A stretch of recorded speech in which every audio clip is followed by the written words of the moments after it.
Hello and welcome to Tallinn for Simple Session 2022. This is the longest BMX and skate contest running in Europe, and for the second year in a row we're in the Põhjala district at the old rubber factory, and it is the legendary Nate Wessel who's put this course together. It is absolutely stunning. Sat next to me in the booth to go through today's proceedings is one of London's finest, Mr. Mark Brewster. How you doing, Mark? I'm very good, thank you. I've never been referred to as London's greatest, but yeah, it's great to be here. Really exciting. Can't wait to see what we've got to see today. Yeah, we've got, I think it was 47 skaters. We've lost a couple this morning. Ivan Montero, probably the biggest scout, to a heel bruise yesterday, but a very, very solid lineup for the judges to pick through in 12 heats. Absolutely. I mean, it's going to be some of these qualifiers are going to be absolutely brutal, especially towards the end of the pack. Like, we've got some really big hitters and some really, really sick up and comers coming in, so it's going to be really, really, really fun to watch. Okay, always an issue in the qualifiers. Talk us through the format of the contest. Basically, it's split into 12 sections, or jams as we call them. There's going to be 3 or 4 skaters per jam, 2 runs per skater. Judges are going to be judging on overall impression, and the timer starts when the skater pops his first trick. So, I mean, essentially you've got these 2 1-minute runs, but the judge is going to judge across those 2 runs. So yeah. I kind of feel like it's going to push us towards consistency, but on a course like this, you know it's going to be creativity. There's that BMX element, so you know the big tranny skaters are going to be in there, but there's a lot of tech in here as well, I feel. Yeah, there's not only ledges, there's the big long rails, there's some really interesting tranny stuff that people can get the teeth into as well. So it's going to be a real course for the all-rounders. Like, I feel like there's really like no hiding. Like, if you haven't got transition skills or big transition skills, or you can't skate rails or boxes, then the judges will probably notice. They're going to find you. I always feel with the simple session course, though, it's very, very difficult to do well if you don't have the speed.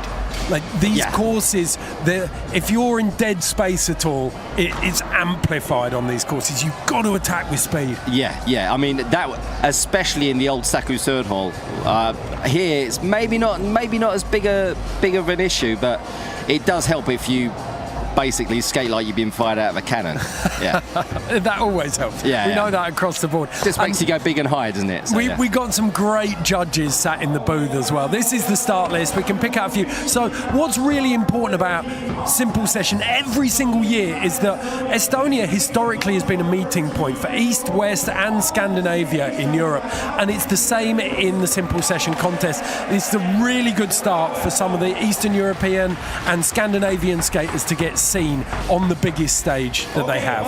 Absolutely. I mean, I feel like the Eastern Europeans have been, or like the Nordics as well, have been pretty much neglected. And Simple Session is a great place to see these up and comers coming up that you'll see in the Olympics in the years to come. Talking about that, Brandon Vallejo, you see him. Brands, he was in the Olympics, and then we got Stephen Pinero as well out of Puerto Rico. I think he came 6th. Liam Pace in there. Definitely keep an eye out for Stelio as well. And then Alex D'Acunha, 3rd here last year, which actually disproves everything. Like, a full tech head pulled out 3rd place in the Põhjala course last year. So incredible, yeah.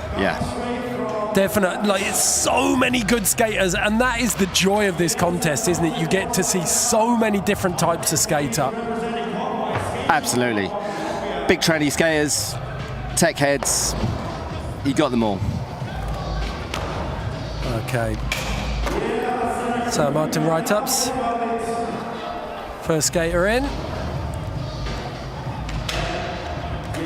So hard to find that rhythm because the crowd aren't warmed up. No one else is warmed up. You're starting cold. That ledge didn't look particularly waxed either, so he might have been a bit unlucky there.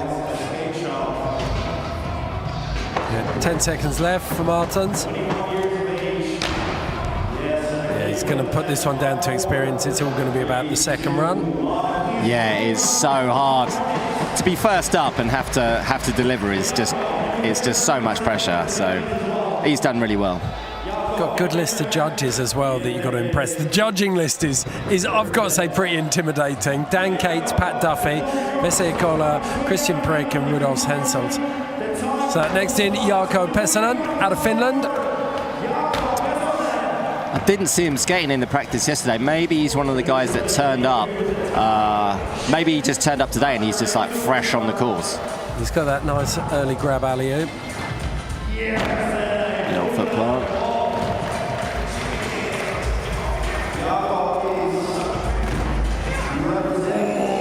On his toes there. So if you're just joining us, first to 12 heats underway. 4 skaters in each heat. We've only got 3 in this one. We actually lost Gintaras Kaselauskas just before the start of this heat. Yeah, Gintaras was supposed to be in this heat, but he took a pretty nasty body check yesterday.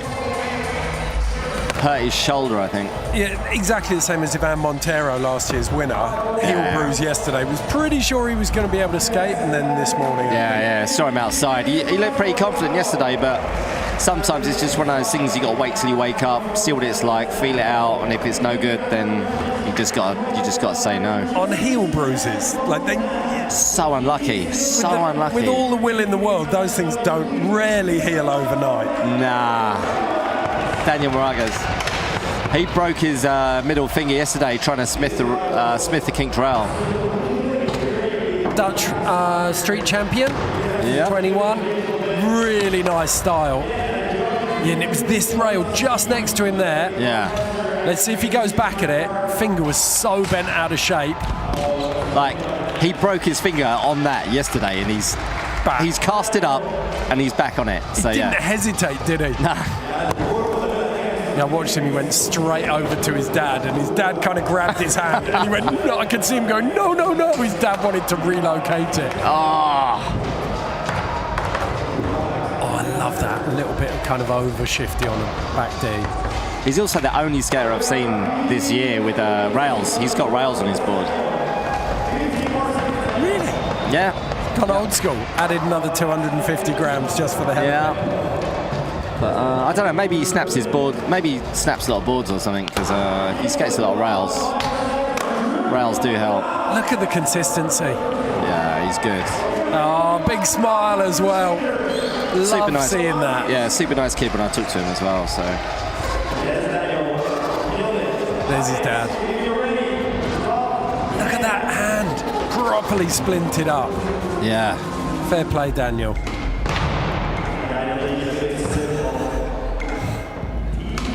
We have next Martin's second run.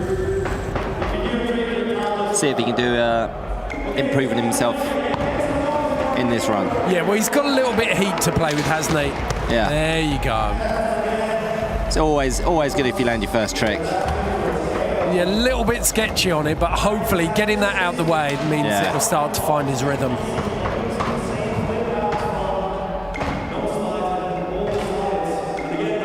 The other thing is, you can kind of blend into the wallpaper a little bit when the whole course is full. When it's yours on your own and the spotlight's shining, it's a whole different kettle of fish. Pressure. Yeah, there's a little bit of pressure on. And also, the judges are, of course, looking for you to hit as many things as possible. So if there's something you're obviously avoiding, it's going to stand out like a sore thumb. It's going to really play against you. I love that. Obvious obstacle avoidance. He's running this side of the course as well. Yeah. He hasn't touched that bigger tranny side of the course. Yeah. Which, exactly what you just said. I've been told off by judges for not saying, no, you've got to go and skate the other side of the course. So that's second and final run for Martins. And with 12 heats of mainly 4 skaters, I think we're down to about 45. Top 15 going through. It's about a 30% cut. So yeah, you've got to be flying, because all of the big names are up at the top end of this draw. The standard's going to improve as we go through these rounds. Absolutely. So if you want to progress down from even anywhere in the bottom 8, like the first 4 qualifiers that we're going to see, first 4 groups, you've got to be on fire. Yeah. Because you know the judges are going to keep their powder dry. They don't want to be burning scores. Okay, so Jarkko Pesonen of Finland.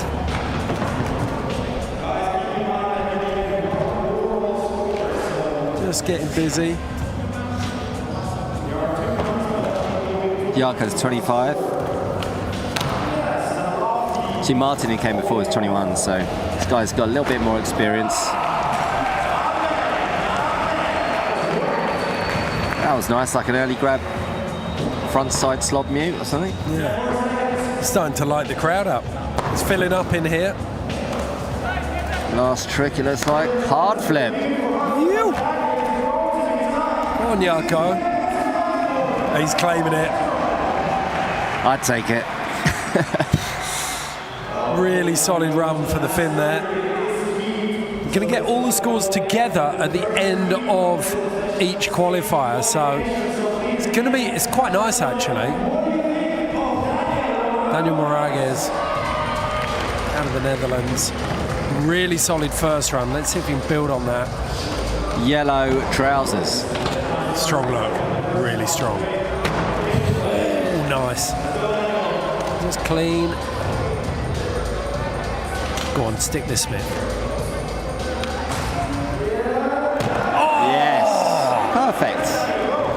Hopefully the judges will give him extra points for going back at that with so much confidence, having broken his finger on it yesterday.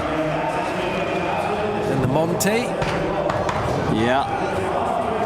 Backside D. Yeah. Big spin board slides.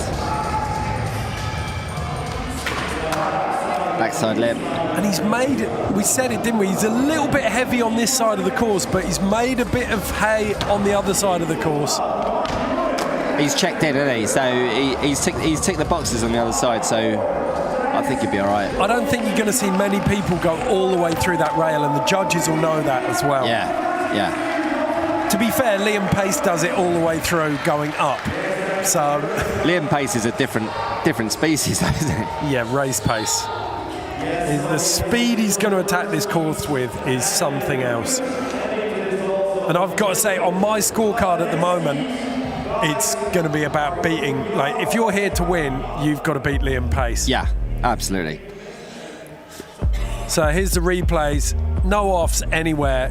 Incredible consistency from Moragas. I think this is going to be a really, really strong score. This is going to be the score to beat for a couple of rounds, I think. Yeah, I think Daniel was the winner of that qualifier. Hard flip and that frontside varial. Love that. So locked in. He made that look deceptively easy. There were some very good skaters trying to get stuck into that yesterday and having a lot of trouble. Yeah. There's the judges. Processor speeds are starting to heat up. Smoke will be pouring out of those ears in about half an hour's time. It's so difficult being a judge. You've got to take, especially if you're judging on like several criteria as well. It's doing it on overall impression is a lot easier because you just get a feeling of who's got it in the bag.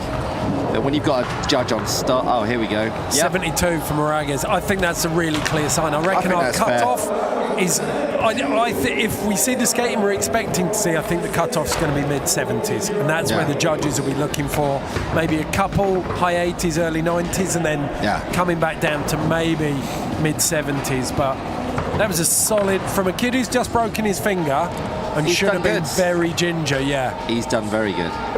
Okay, next heat lining up. A couple of older heads in there. I go Bresciani of Brazil, 26, and then Niels Erik Vesberg.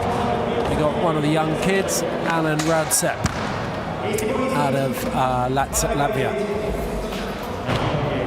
So it'll be interesting to see. I quite often see Alan and Niels skating the local karting park. So. Oh, forgive me. Yeah, Alan's Estonian. Got my flags mixed. Look at that There's moustache. Iago. It was actually blue yesterday. Blue moustache. That's a heavy claim. Is it green today? Is that green? It's fully green today. Wow. Like, it's a strong look, but especially like green right under your nose. It's saying something. You're not going to see if he's got snot in there, that's for sure. Yeah. There's the lip to open up.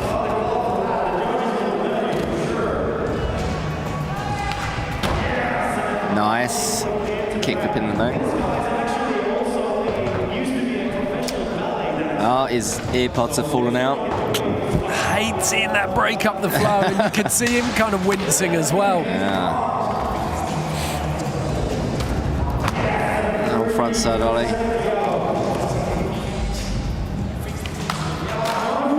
Ollie lip slide. Getting a bit tech. Okay, coming up on this side of the course.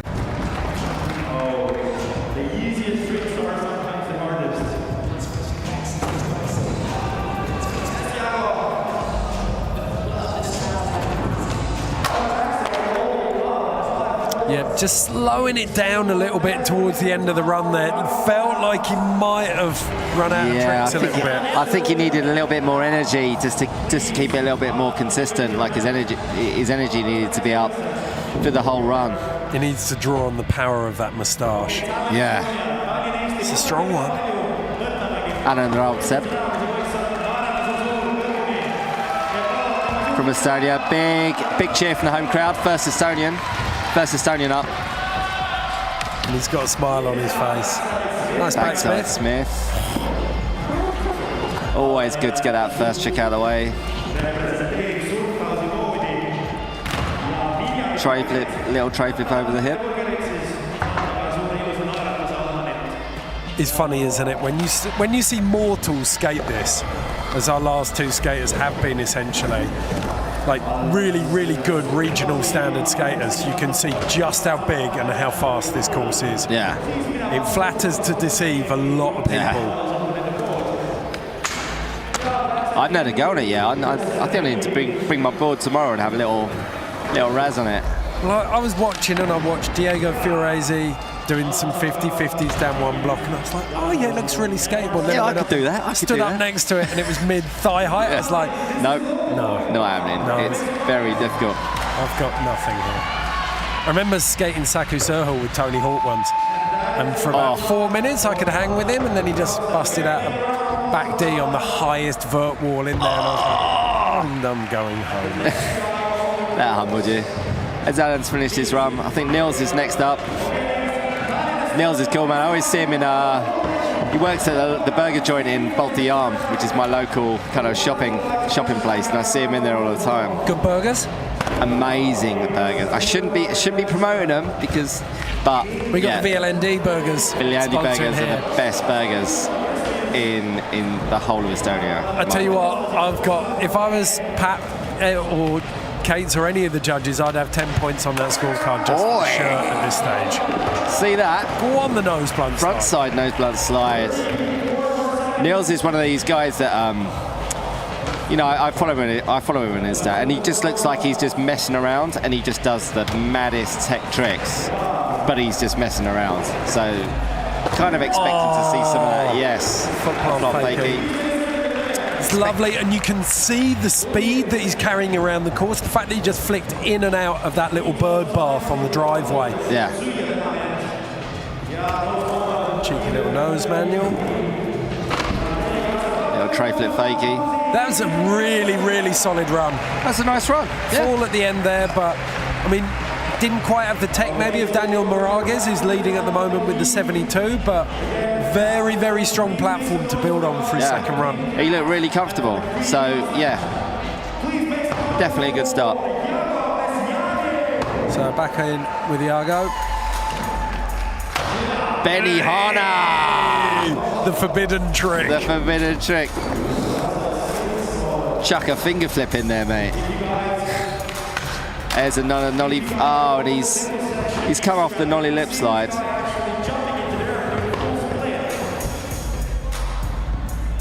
See what he's got. Just limping there a little bit as well, didn't he? Yeah, I mean, maybe he's injured. I don't know. Maybe he injured himself. he's got. Little Smith grind. Front side ollie. Transfer. Kickflip into the bank. He's got time for maybe one more trick if he gets himself to the top of the ramp. I'm definitely going to ask him about the moustache dyeing. Yeah, the fact that he was able to change it so like, you got to perfectly spend time on that, haven't you? He's got to bleach it to get the colour out and then recolour it. Front side flip, and that's time. Ooh. That's time for Iago. Yeah, it looks like he's either knee or ankle on that left leg, giving him a little bit of stick. Alan Raudsep coming in. Heel flip. Switches it to fakie.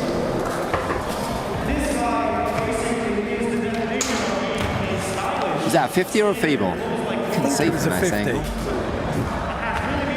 Staying, I mean, sometimes in these qualifiers, all you got to do is just stay on. Yeah. And just be the most consistent. And just try and hit as many things as you can. Especially when you're in front of a home crowd. This is an opportunity for him just to show off the best of his skating. He doesn't necessarily need to win or qualify for the finals. No, you just gotta stay on. Save the bangers for later. Yeah. Starting to find a little bit of confidence now, I think. Yeah. Definitely a better run than his. Definitely better than his first run. Definitely looking more comfortable. Well, you can see him smiling as well, can't you? Ooh, what we got? Backside big spin up, and that's time. He was looking at the clock on his last pass through, wasn't he? He was thinking, can I get away with not having to do another one? Sometimes, if they give you like a minute and a half, or like sometimes two, I think 2.5 minutes is the longest run I've had. The longest come I've had. And it's like, what do you expect me to do with 2.5 minutes? There's Neil Zarek again. Always looks like he's having fun. Oh, go on! Oh, front side no complaint tail slides. Reaver. Yeah. That was an epic little combo. I love that, and for the judges, that's that kind of pinball multiplier, isn't it? Yeah, yeah. Start just cranking up the variations. If you could mess around on the course and comfortably handle every obstacle on there, then I think that's a good formula for getting yourself through the qualifiers. Yeah. Yeah, spread the love. Yeah. Jaime Mateo was doing bigger spins out of that yesterday. Actually, Nolly, he was doing Nolly, wasn't he? Nolly big spins out. I think Ivan Federico was doing flip back melon. He's got a good flip back melon. That's time for Nils. Okay, so that second quali's down. Scores will be coming in very shortly. Leaderboard at the moment, we've got Daniel Moragas on 72. And I think that's going to be a very close to a bubble score. Difficult to tell at this stage. We've still got another 37, 38 odd skaters to go. Yeah, we got a while to go yet. There's Nils with that. Front side no complaint tail slide. Oh, you knew he wanted the revert there, but...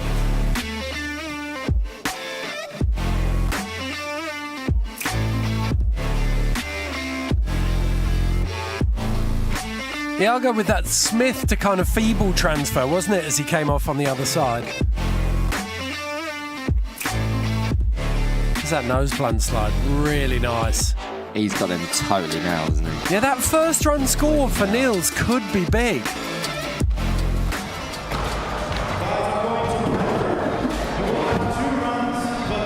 Let's see if these results come in.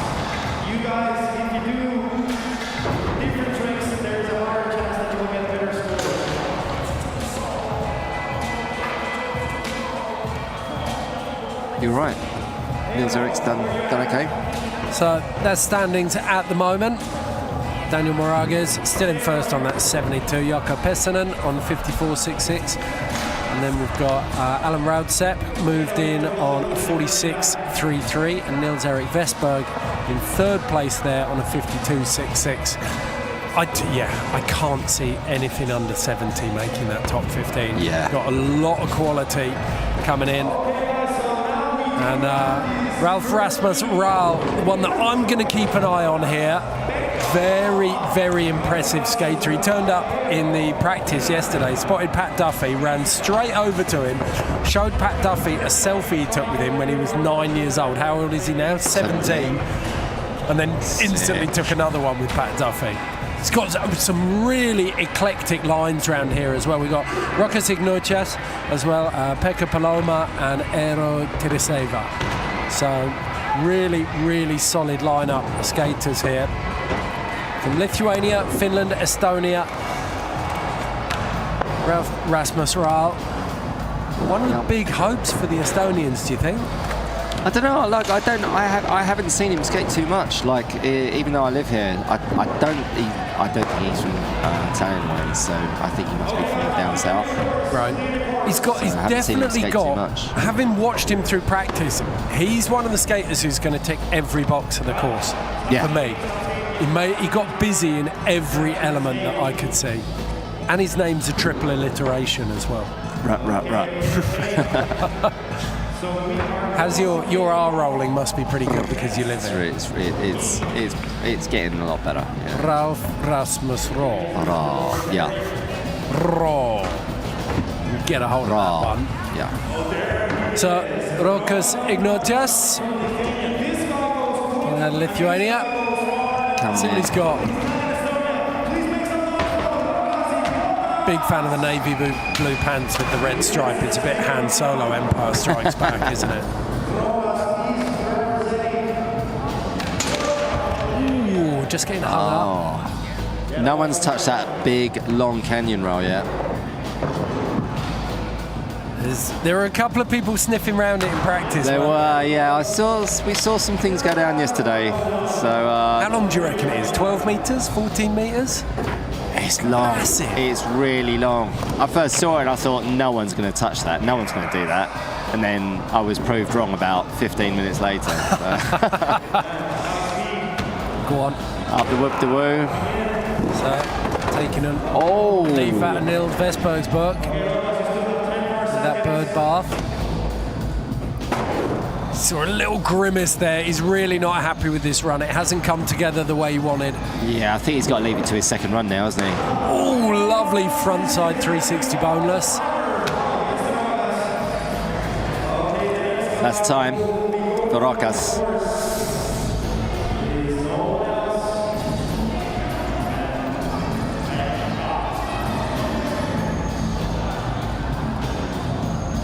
Yeah, deep breath there. Not what he was looking for, I think, first run. He knows he's got to step that up second run now. Pekka Paloma up next from Finland. He's got that finish intensity in his eyes, hasn't he? Yes, yeah. Looks like he could cure concrete. What the up was that? Was it actually a nose bonk? Man, the Finns are so creative. Go on, have another bite of it, make it work. Yep, there he is. Love that. Wally to board slide. Properly smashed it through it as well. Yeah, forced it through. Frontside Smith. Wasn't just lip service, it was a proper firecracker.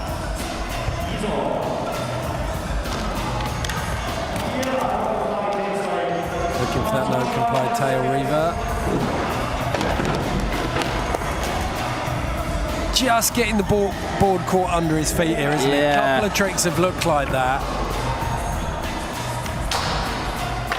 Oh, backside 180 out. Very tricky to do, especially off a high ledge. Do you think he was trying to flip? I think he was just trying to straight backside 180 out, but if you're grinding front side, it's so hard to do that. So Pekka, little glimpses there of something quite impressive. I'd love to see that run come together. It almost feels like he just needed another half-hour practice on the course just to get his line down. Yeah. Come on, second run, Pekka. You got this one. Okay, I'm looking forward to this one. Ralf Rasmus Rahl. This kid's had some really impressive lines through here. I saw him, so that rail that we saw Daniel Moragas Smith earlier, I saw him willy grind the whole thing. What? Yeah, he's got some really weird stuff in it, and if he can settle down and put it down... That's outrageous. Yeah, it could be a really solid run. Little kickflip up.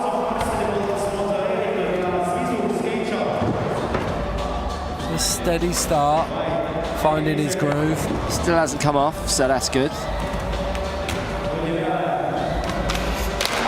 Oh, how did he stay on that? Incredible. Was that a willy or a crook? Couldn't even see. He had no business staying on that. He was lucky he didn't snap the tail off his board there, I think. Oh, and that looks like it's... Okay, what are we going to see?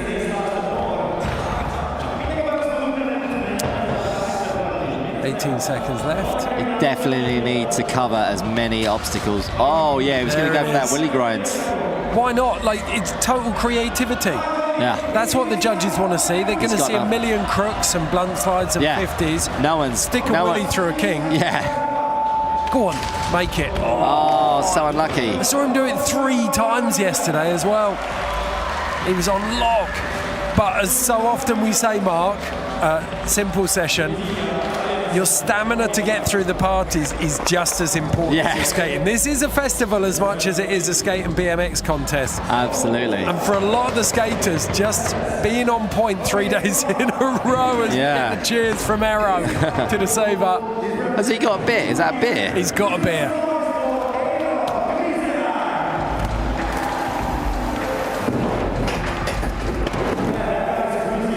Definitely looks loose-footed here as well.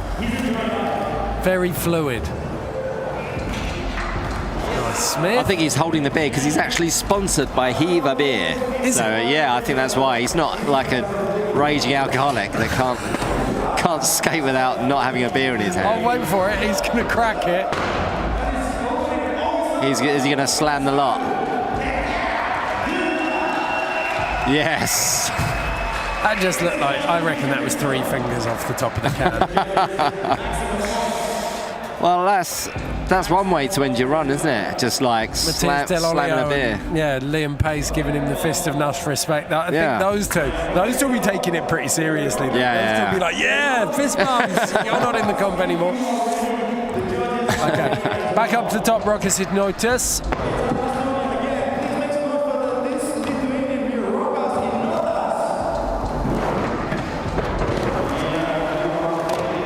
Big rock fakie on the big verbal. He's carrying a lot more speed as well now. Yeah, I think his confidence is up a little bit now. Maybe he's just angry and determined to... Sometimes the frustration will do that for you. The worst thing that can happen on there is if your heels catch on the back and you end up flying backwards into a transition. You don't quite manage to lock the inside of your wheels onto that cone. Yeah. You're like, involuntary backflip. If he can nail it, then I think the judges will look on him fondly. He's done it. There you go. This little fast plant to tail. What's that? Like front side varial. Looked like he kind of grabbed crossbone or something. Early crossbone grab or something. God knows. Cross rocket. Weird. Love that with skateboarding that you'll still get. There's the rest of the Lithuanians. So many tricks that you've never seen before. Yeah. Constantly inventive. Okay. Pekka Paloma. Oh, Pekka landed his first trick. That'll help his confidence. Yes. Smith grinds. Another skater looking way more sure-footed second run. Oh, the curse. Sorry, Pekka, that was my fault. Such a tricky, like that frontside no comply tail slide is just such a difficult trick to do consistently. But you cursed him, Ed. You cursed him and he fell off and it's your fault. Yeah, it's 100% my fault. I owe him a beer later. What was I thinking? The moment you start bigging someone up, they're going to fall off. Now nose blunt.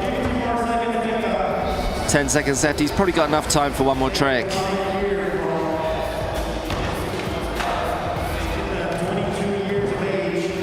No one's really been using that little volcano he's just scooted over. It's a difficult one, isn't it? It'll be interesting once we start seeing the high-speed players come in. Oh yeah, then we might see it come into play a little bit more. Likes of Liam Pace, Matthias Delolio. I don't think Liam Pace is going to go slow enough to ever touch the top, to even touch it. Yeah. Race Okay, pace. it's Ralph again. Let's see what Ralph. Rasmus Raal. Can he get this wheelie grind through the kink? I know for a fact it scores super high with Kate. Yes.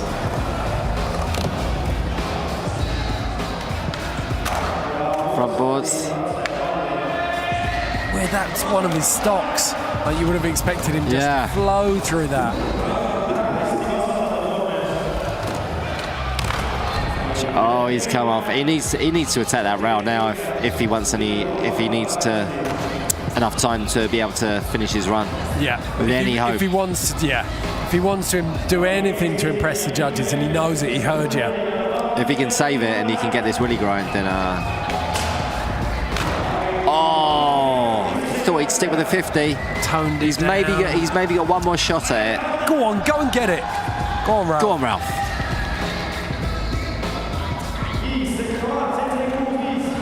Get it. Oh, he's unlucky. Just slipped out. So unlucky. Absolutely gutted about that. That would have been a proper treat. But Ralph Rasmus Raal puts that one down to experience. The next round gets stuck in. Cameras panned away. I don't think they want to incentivise anyone going for last tries. Because with 12 qualifiers, it's going to take a while to get through this if we give everyone last tries. Yeah. There's Romario Seema there in the yellow hat. He's a local. Remco from Netherlands. Oni Salteva out of Finland as well. Jyväskylä.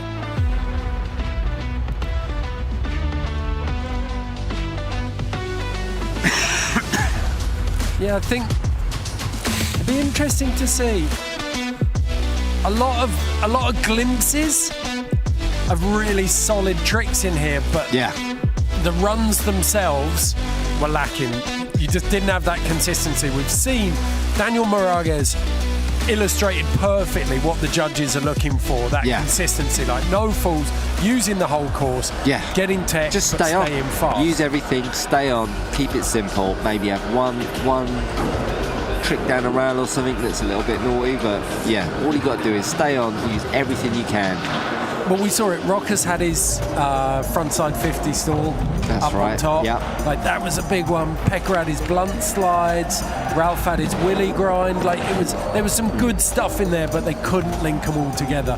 We'll take a look through those scores now, and you can see. So Rokas the highest score out of that. Oh no, Rokas the highest.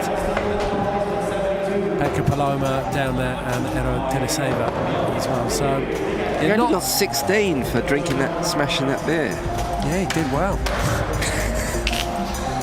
I'd have given it more than that, but maybe the beer's not that nice. Who knows? Did like 3 or 4 fingers. If he smashed the whole beer, it would have been a 25 crushed it on his head. Exactly. Okay, some really, really good mouth-watering prospects here. Romario Seema, Oni Saltevo, the Finnish tech wizard. We've got James White, Remco Erkland. So, James White, Let's have a look, see what they've got. I think there's a really clear message coming out of the judges' booth. Exactly what you just said as well. You've got to just skate everything. Stay on. Yeah. This Oni is just so good. Like he's got that mid-90s style. Like he's tech. He was one of the ones that when I came and I saw that long yellow rail, I was just like, no one's gonna skate that. And then about 15 minutes later, he stepped up and did it. He might do it. I won't say what it was because he might do it in his run. I reckon he's going straight at it. He might go straight at it, yeah. There he goes. 50-50 whole way along. Yeah. Just like that. Incredible. There you go, 12 metre long rail. I'll just do that. That is what the judges want to see straight off the bat. Just use everything. Aggressively going in. And look, with a massive smile on his face as well. And that's, I believe that. If you can relax and have fun. Oh, it makes it so much easier. Yeah, half the battle's done. Is that K or nose? Crook going down the hover. He got Pat Duffy to film him.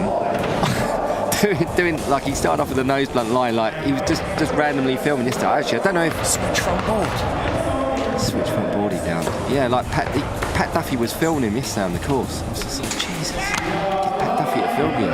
He wallied off that frontside feeble, didn't he? Yeah. On his, it's really, really good. He uses everything. This is a really, really nice run. Like he's not stayed on a lot, but the fact that he just started off with that massive 50-50. Just cracking out so many tricks in there, real intensity, not much to do with the far side of the course, like the tranny side, but that's to be expected out of Ollie, I think. Yeah. Shame he didn't use some of the transitions, but I think that big long 50-50 is going to speak in volumes to the judges. What is it? I love it. Yeah, NBD, isn't it? Yeah, I mean, no one's touched it yet, so. In terms of the comp, so yeah, he's got that unique selling point. If we were salespeople here, Mark. James White. I know that's not James White. That's Romario. Ah, here's James White. Yeah. So here comes James. Big deep breath. So his minute starts. Now he's dropped in. Frontside Smith down the ramp.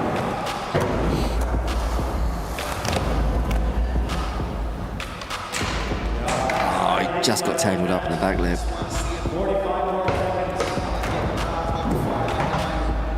He's been really enjoying himself here.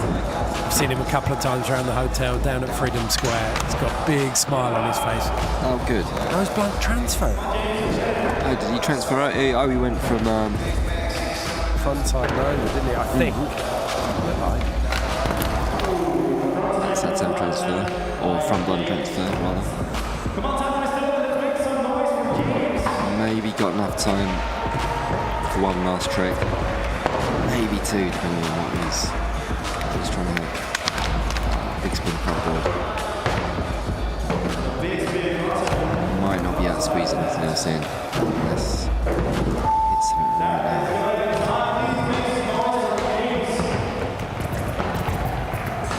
So James White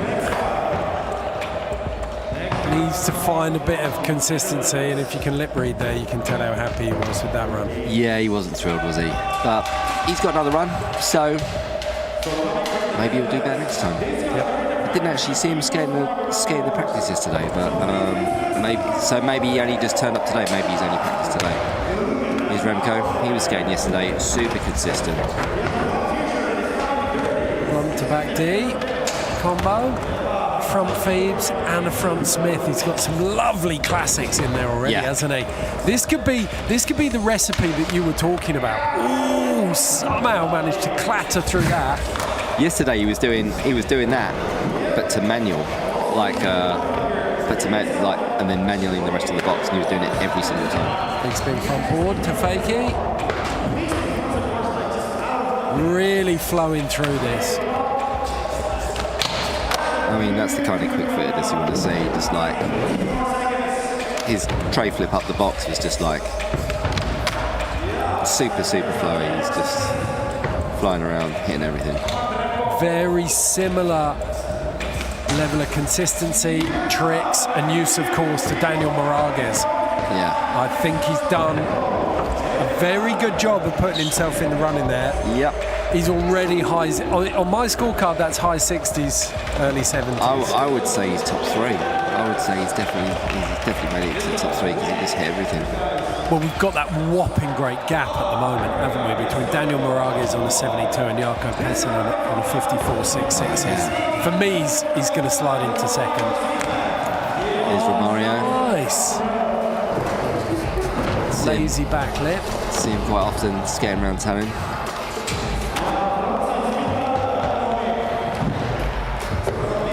He's a regular.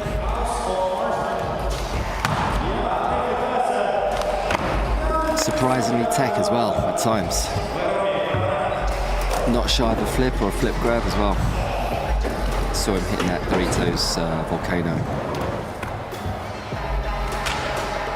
First person to, I think, hit that top and down, go through the king. Yeah, I saw him sniffing around that in practice today. And he was exactly the same thing happening. He was just sliding out the back a little bit. I thought he remedied it.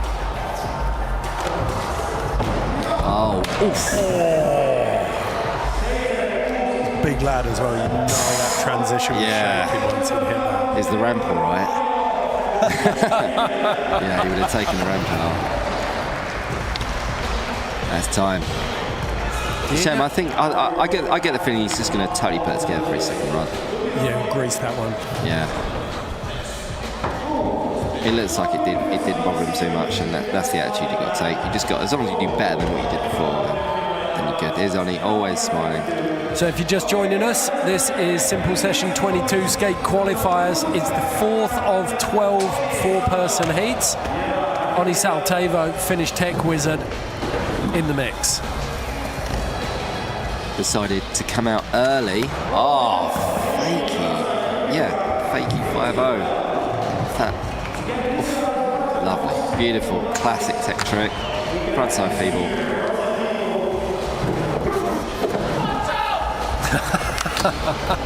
Oh, and he still does it. That was the only thing that was missing last time, so Oni properly on a roll this time. Quick grind down, Alba. Backside nose. Oh, and he missed the backside nose button. That was his go-to. So consistent. Switch 50-50. Not to be sniffed at, especially down around. Going to get a good measure of how the judges feel about consistency versus technicality here as well. Like, he's dropped a couple of tricks, but what he's put down is super tech. Yeah. So Daniel Moraga is maybe not as tech, but way more consistent. So it's going to be a great challenge for the judges to see how they compare those two. It's hard not to look favourably on him because he just gels so well with all the other contestants. He's always happy, always got a smile on his face. It looks like he's permanently high. I mean, like, what more could you want? Here's James White again. Come on, lad. UK represent. He's under a little bit. He put a lot of pressure on himself, it felt like, in the first run. If he can let that go a bit and just relax and enjoy himself, then he could put down a solid run here. Oh, and he just sticks. He just stuck it at the end. Came out on all four wheels.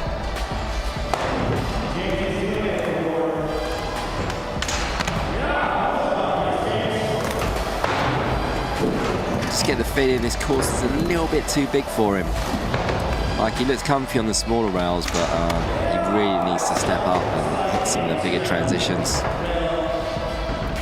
Maybe have something up his sleeve, do a transfer or something. Yeah, I mean, look at the repetition we're seeing on the rail use. Yeah. It's one thing using this side of the course, but it's another thing entirely just getting hung up on that single feature.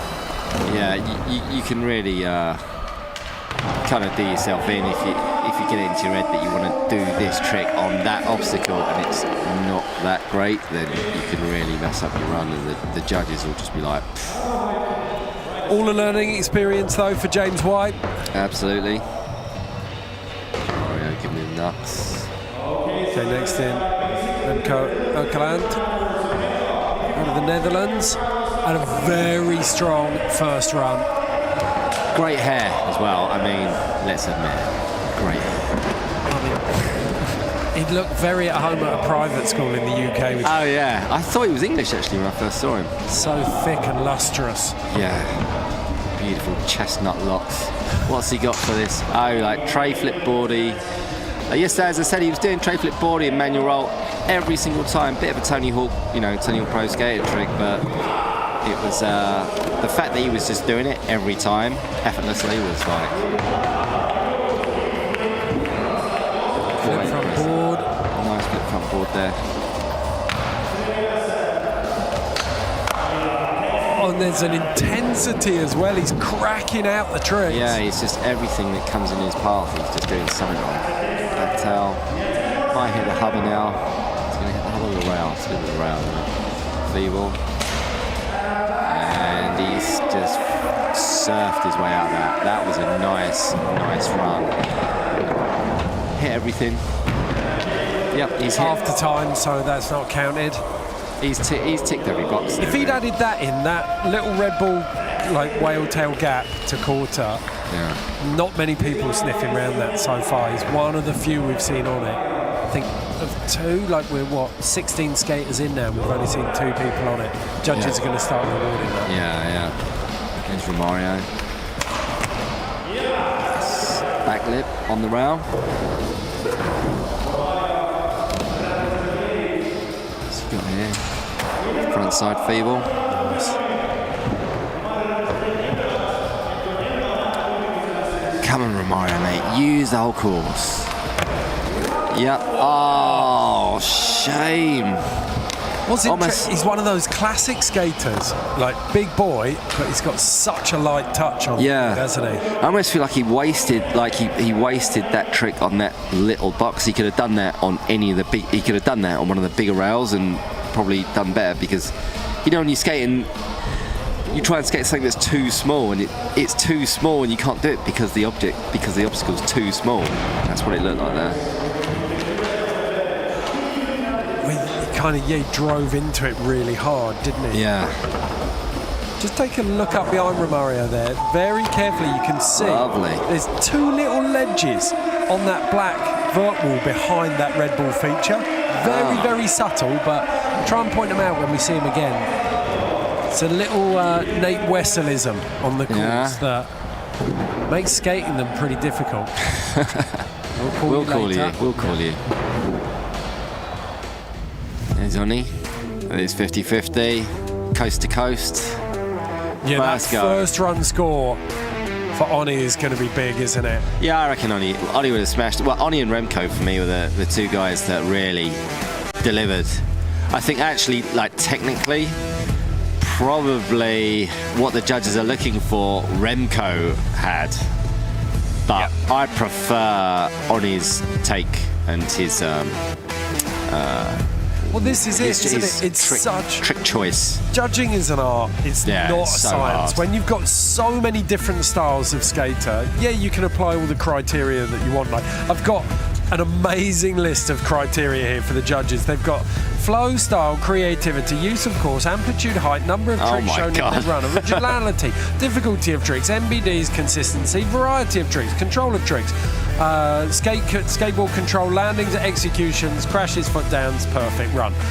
Imagine if you had to award 1 to 10 on all of those criteria for every of those people. Utterly ridiculous. Every rider, it'd be mad. Right, scores should be coming in for that heat though, and I think Remco Erkeland and Oni Saltiva are going to be the ones to keep an eye out for. Daniel Moragas is our highest score at the moment on a 72.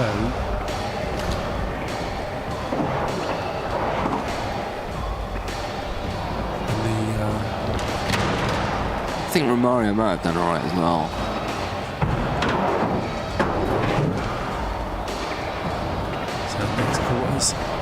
Next quali, warming up.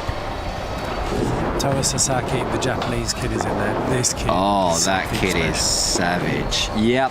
There Remco goes into the top spot just behind Oni Saltevo. So, exactly what we were talking about, Mark. Yeah. 2 very different types of skating. Absolutely. The consistency of Remco versus the technicality and maybe slightly toned down consistency Yeah, of Oni yeah. still both scoring very, very highly. Yeah. And I think the way Remco handled it was the way that you got to do it. Just stay and do basics, hit everything you can, don't fall off. Yeah, so some big scores. The other boys not featuring really, but Remco and Oni Salteva first and second. Daniel Moragas still in third place. But very much a gap opening up between those three and the rest of the field. Now, Jeremy Vask is coming in out of Estonia. Then we've got Rudolf Robas from Latvia. Toa Sasaki of Japan, that's going to be a treat. And then Meelis of Estonia. Meelis was wearing some absolutely savage denim yesterday. Really? Yeah. Describe it. It was like being high on acid. It was like the visuals of being high on acid, but printed onto denim. They were amazing. He's toned it down today, but man, they were sick. They were so sick. Lovely little nose pick there from Jeremy Vask. Jeremy's cool, man. I see him skating Cardi Park all the time. Saw him last week. Plenty of speed as well, you can see him. Yeah, he loves transition. Just eating it up, loves a bit of speed. Yep, backside boneless. That was a lot of work. That was a lot of trick, work, though. yeah. Like that was 2 laps To get for up, one trick. To get up to the top, yeah. He's only got 20 seconds left now. I mean, is he going to spend that 20 seconds doing this one trick, or...? He had a quick glance across at the clock. I think where he is. I think he's realised how much time it actually took him, but... Oh, yes. He did that a million times in He practice. He did. He was doing it all day yesterday. It's a shame. I like Jeremy, man. Jeremy's a really good skater. It's a shame that did not show his ability, unfortunately. Maybe he should have structured his run a little bit better. Maybe timed it a bit better before That's it. going into the qualies. Like you don't get to skate the way you want to skate in a comp. You've got to box clever. Yeah. It's Rudolph. Lovely line. First person to go over the Doritos volcano there. And already, like you can see, it may only be small, 50-50, but he's putting a trick on everything. Yeah, he's comfortable with it. He's just cruising.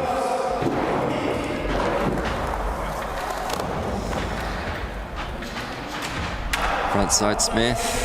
He's doing all the classics and he's doing them well.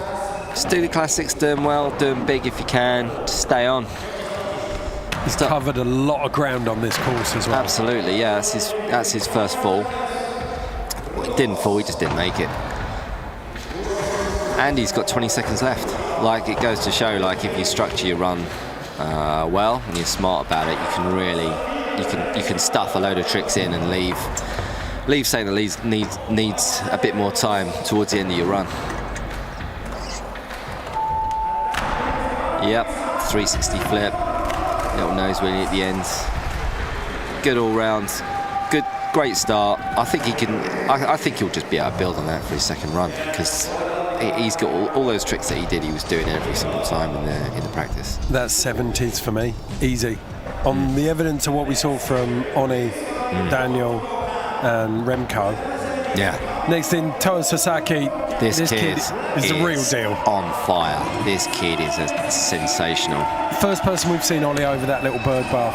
Yeah. This kid is unbelievable. Look at him. What, like every other kid that's coming out of Japan at the moment? Yeah. I mean, Japan is just a breeding ground for the most insane, technically gifted skaters now.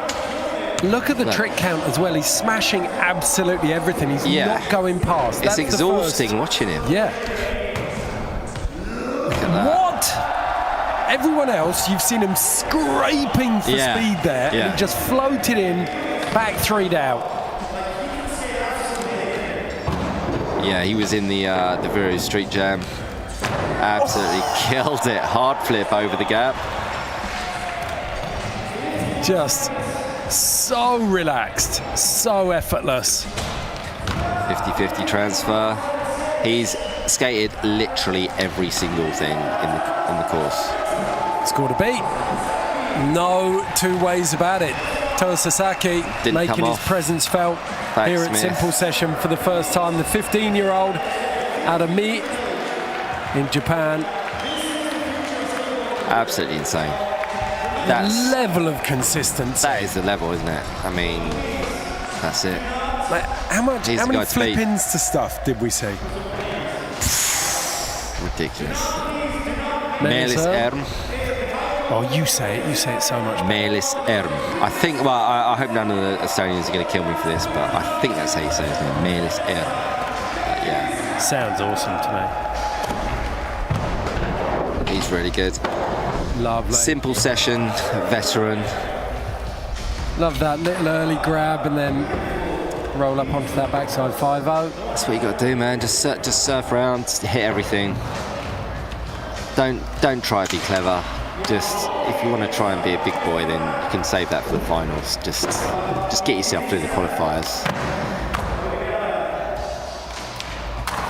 Well, it's that level of basically recognising which tricks you've got on lock and not giving in to the pressure. Yeah. Being on a big stage and thinking, I've got to do something incredible. Yeah. You don't. Just do something really rad. Just do something basic. Just stay on. Just do better than all the guys, than as many people as you can. Oh, that takes a lot. That you need to be going deceptively quick for that to get a frontside air out of the top. There was a bit of daylight there between him and the coping. Yeah, not many people going over that volcano either, so I'm sure the judges will know that. So Meelis really strong first run for him. Played the numbers, played them well. Yeah, good solid first run. He'll be happy with that. Okay, work to do though for Jeremy Vask. He let the pressure get to him a little bit. He needs to make his presence felt on this course now.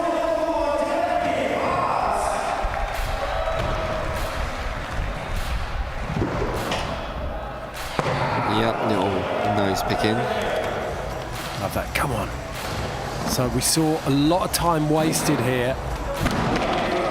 Oh, frontside pop shot fakey. Would have been a thing of beauty. That would have been lovely, yeah.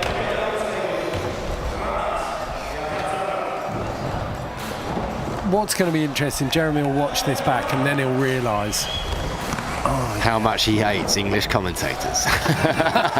Yes, backside bonus. Yes, Jeremy, yes. Well played. Definitely worth biting that again. Yeah, that was been tough on him, said that it was, he burned too much time trying to get that, but it was worth it. There's hardly anyone going to be doing that. Yeah, and it's psychologically, it did him well good, and he just landed that backside bonus into the volcano so easy. Yeah, much better. I'm sure he'll be happy about that. He owes us all a dead arm there. I definitely looked at that. Got me. Yeah. In comes Rudolph. Should we administer them to each other?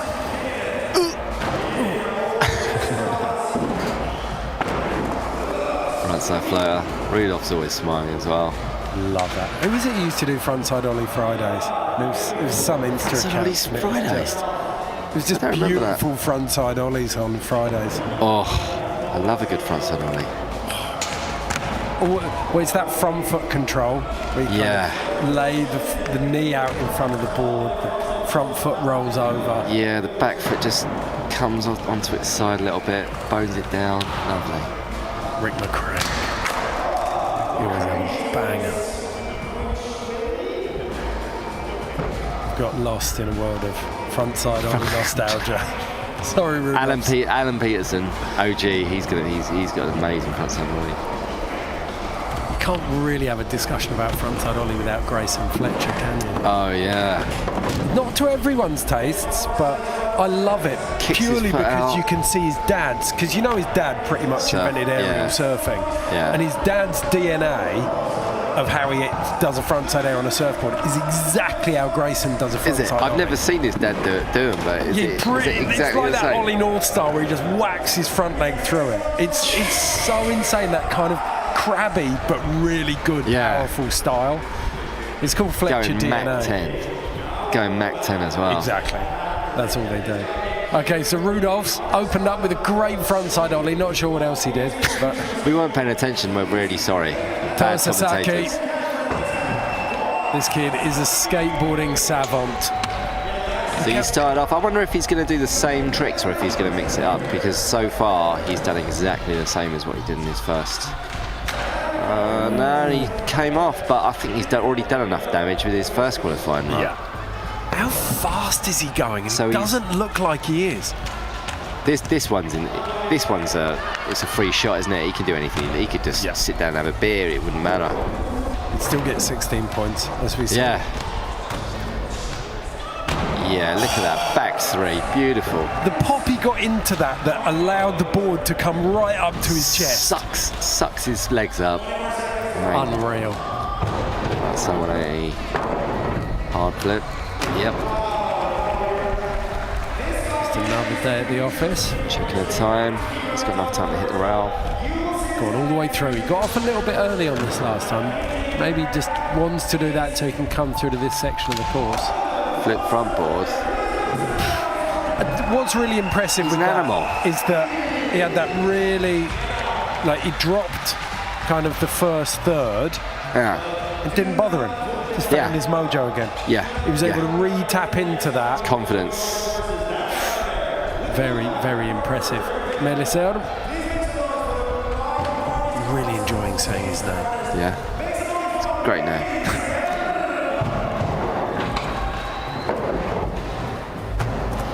Go on, Melis. Mach 10, 5-0 on that little curb. Back tail stall.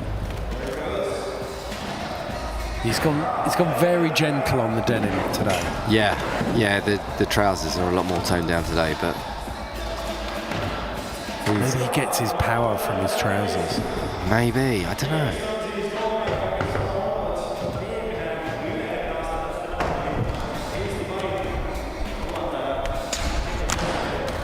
Oh, and he's just come off that front smooth. 20 seconds left, probably enough time for another couple of tricks.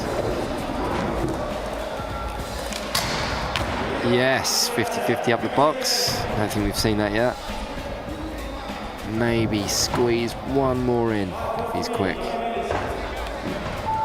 That's time. Oh, he's going for it anyway. Got him, have a go anyway. Oh, is that little The pillar. tail jam off the pillar? Tail block off the pillar, rather. And a Nice. hippie jump to finish.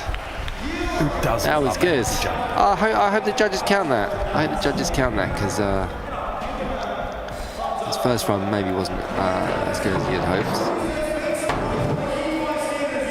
Dan Catchy getting ready there.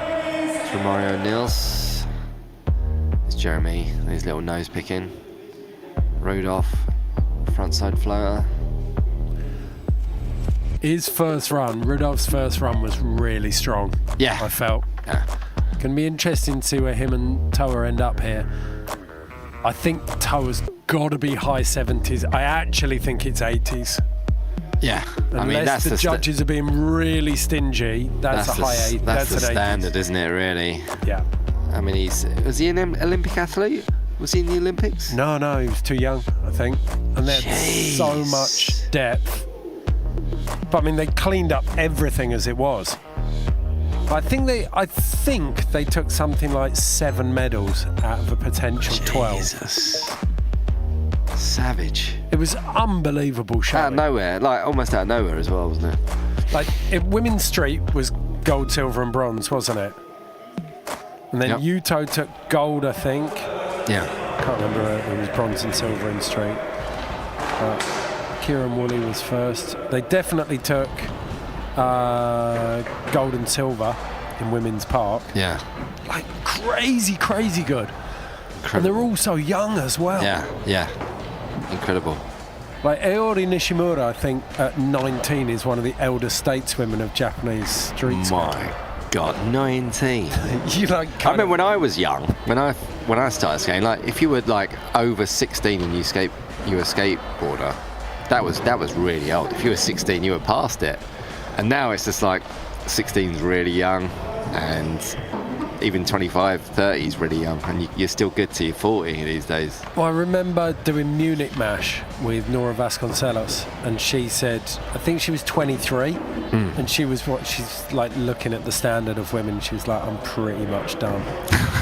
She's amazing as well. She's so good. That's the thing. And the results are in. here we go. There we go. And we knew it was coming. Toa Sasaki, 85 points. And then Rudolf Robas, that first run score, 56.66. That feels a little bit stingy to me. But Toa Sasaki, the big news there, moves into first place. And that is the score to beat. And deservingly so. I mean, it was next level. It wasn't. I mean, that's the standard you're looking at these days. So... yeah, I think Toa's run was just is basically the stake in the ground that you've got to be looking at. We've got a couple of big names to keep an eye out for. Be interesting to see how Tommy Corbridge and Daniel Cacci do. I think for me, the big ones coming up, this is Heat 6. We're going to take a quick break after Heat 6, but then Heat 7, Keishore Johnson, always got the speed and the range to make this course look good, I find. And then Hampus Wimberg, the Swede, I've been really impressed with him. He's coming up. The little guy with the helmet. Yeah.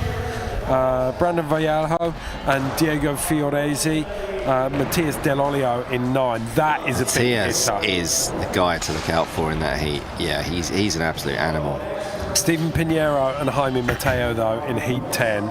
That's going to be a big number as well. Yeah. Jaime, I mean, as is always the case at Simple Session, it's whether Jaime can keep himself in one piece for the duration. Yeah. He's doing backflips. He backflipped over it. Yeah. Ridiculous. Having thrown himself to the floor all day here. He learned. He went to a skate park to learn them 2 days ago, or something. I think he must have gone to skate park at Tallinn. Someone said, he went to the skate park, indoor skate park to learn them, and they've got a foam pit there. Really wanted to learn backflips. Learned backflips with a helmet on, because you've got to have a helmet on. And then turned up at the sauna jam, and just backflipped the sauna. Not first go, but no helmet, just... It's always the question, though, I always find with backflips, is many on a skateboard anyway. There's not that many ways out of it. You've got to rotate so quickly. You got to commit. Have a whole lot of warning if it's going wrong. But he's not. I've seen him throw his meat into the ground so hard many times, and it just doesn't seem to affect him. No, he's like a. Okay, so we're starting with Artur Bogdanovich. Gone 50. The problem with that is that Onis Altevo's gone the distance, so you're basically But at least he's hit it. That's the thing. I think the judges are going to be more looking for people that aren't shy to just hit absolutely everything in the park, especially for the qualifiers. Okay, so we got 3 tricks in, 4 tricks in, and he's got consistency. He's doing what he can do, and he's doing it well. Yeah, you're right. He's just hitting everything. Switch Manny. He's just working. He's just going slowly through the park and hitting every single obstacle, and I think if you can do that in your first run, then tick all the boxes. He was on a scorcher then. He was doing exactly what you said you need to do, and we've got a giant gap in the scores at the moment between people who've put some okay runs together in terms of they've had some great tricks but no consistency, and then you've got the people who put a solid run down, and that's at the moment there's 20 points difference. Maybe it's just the experience. Maybe it's just like the guys that are separated in that top area are the ones that have had to structure their runs and put runs together and know what the judges are specifically looking for. Fist bump for Artus Bogdanovich there. He's got the support your local. Here's Dan Cacci. Spend some money at your local skate shop.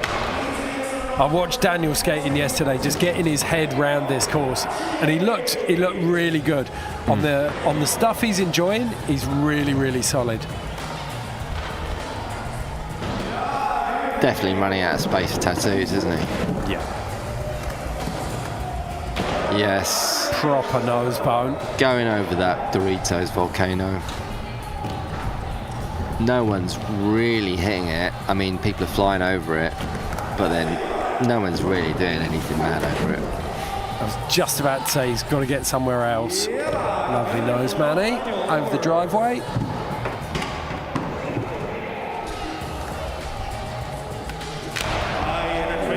Oh, shame. He's just, and now he's got to run after. Funny enough, it's when your board flies off and you've got to run after it, or if you slam, that's the most exhausting part. I think it's something for him. He one of his very nearly earpods put fell that off. back together again. If he could have picked up that one, I think it wouldn't have done him too much harm. He's going to be really tired now. Yeah. Coming off your board in the middle of a run just knackers you so quickly. I have it on good authority as well. The British crew were out and about last night. Really? So, Lay out. extra layer of sweat. They were out. Out. Oh my God. Tommy Corbridge.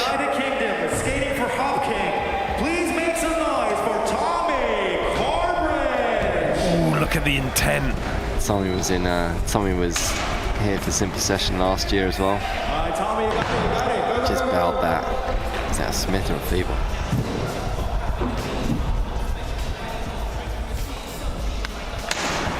Front biggie board slide. Be sure to go check out YouTube Hopkick channel. A bunch of lovely dudes skateboarding. Yeah, and a nose manual. Oh, I think it's got to him. I think he's mentally cracked. Such a shame, isn't it? Yeah. I love the fact he hasn't given up though. Like so many people would just be like shaking their heads by this stage and backing off. You've got to keep at it. Go on.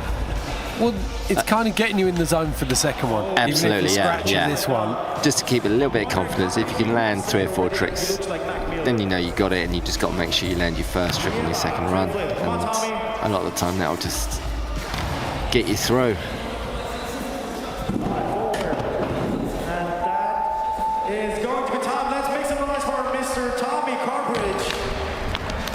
Half cab nose to finish off. Well, he found his mojo towards the end there, so something to work on there for Tommy Corbridge. Videos of them skating, of them actually showing the culture of United Kingdom skateboarding there. So yeah, go check out Hopkick for sure. Yeah, kid up the back there waving. Stoked. There's Arthur again. Okay, so second runs. Arthur's had a really solid first run. If he tidies it all the way through, he could do something. Yes! Changing it up. I love seeing that. When someone's not just locked into that rope run that they've practiced. Yeah. It's good, but yeah, it's definitely good when they do something completely different on their second run. But Arthur's been getting so much better. Like, I think I first saw him maybe 4 or 5 years ago, and like since then he's got so much better. How did he squeak that through? Yeah. Switch Manny. Love that he's got that unlocked. Crosses over.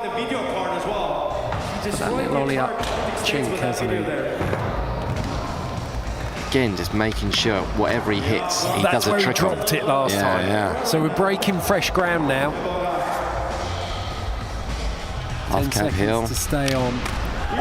Oi, tech. The wizard comes out to play. Back the Uriva. Doesn't need to do anything else. That's after time. Very, Excellent. very strong run. Good run. Really good run. I mean, he hasn't got that mega pop. He's not carrying the speed of Toa Sasaki, who's our current leader on an 84, but he's consistent all the way through. He did exactly what you asked. Yeah, I think he might. His score here might be like almost the bottom end of the first run of guys, or possibly maybe even bridging that big gap that we've got in between the 100%. kind of the top tier guys and the second It's going to slot guys. in somewhere in the high 60s, I reckon. He hasn't quite got the speed and the power to push up into the 70s that we've seen up there. But super consistent. Dan Catchy, back in the mix. Yes. Grab over the volcano. It's kind of a proper stinky frontside air, isn't it? Lovely.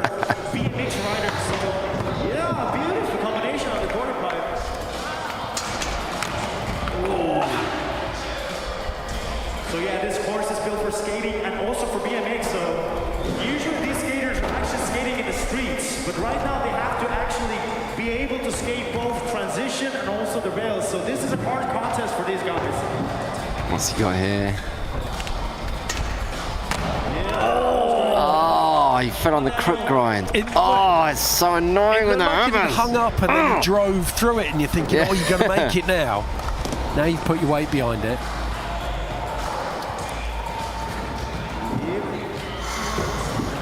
What's he going to do?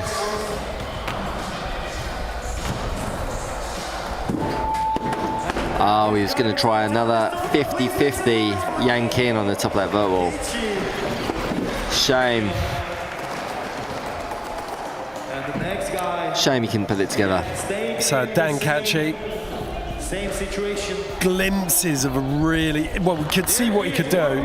It's just not being able to pull it together. Tommy Corbridge, no shortage of intensity here. Front Smith it was. We're debating whether that was Smith or Feeble. Yeah, he came off that first go on his first run, so maybe this is psychologically doing him the world of good, because he's just landed his first two like quite tech tricks. Nice. Perfect, Tommy. You're killing it. So hockey is a bar, and also What else is he gonna hit? Park, if I'm not mistaken. Nollie crook. Tommy, you're killing it. Go. And it started out a little sketchy, but it's been getting smoother and smoother as he finds more confidence. Yeah. And he's not coming off now, is he? Yeah, he's in the zone now. He's relaxed, you can tell from his body language. He's got another 10 seconds left. See what he's going to hit. Maybe a little curb. Here he goes. Fake you onto the box. Oi! Half cab nose. Biggie out, and Please, let's make some noise for all the skaters in Heat 6. Artus Bartolomé, Stenigic, and Tommy Corbridge.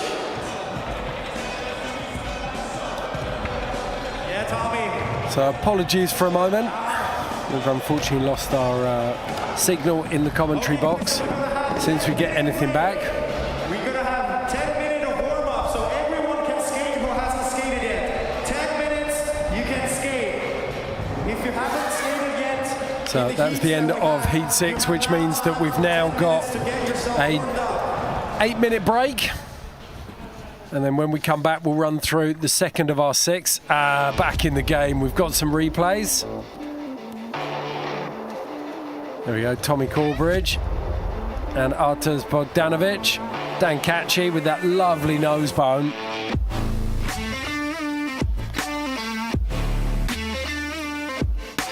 Fascinated to see Artus Bogdanovich's score. I'm fascinated to see Artus. yeah, it's going to be really interesting to see. I think your call's right. I think we'll see him somewhere in the 60s. Maybe just tickling that top.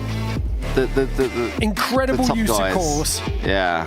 Didn't fall on that second run. It's just maybe not quite as fast and as powerful as we need to see. But he can skate everything on that course, so it's going to be really interesting to see if he makes it through. Yeah, we're definitely seeing a threshold around 72, 74. So there's a big gap till Rudolph.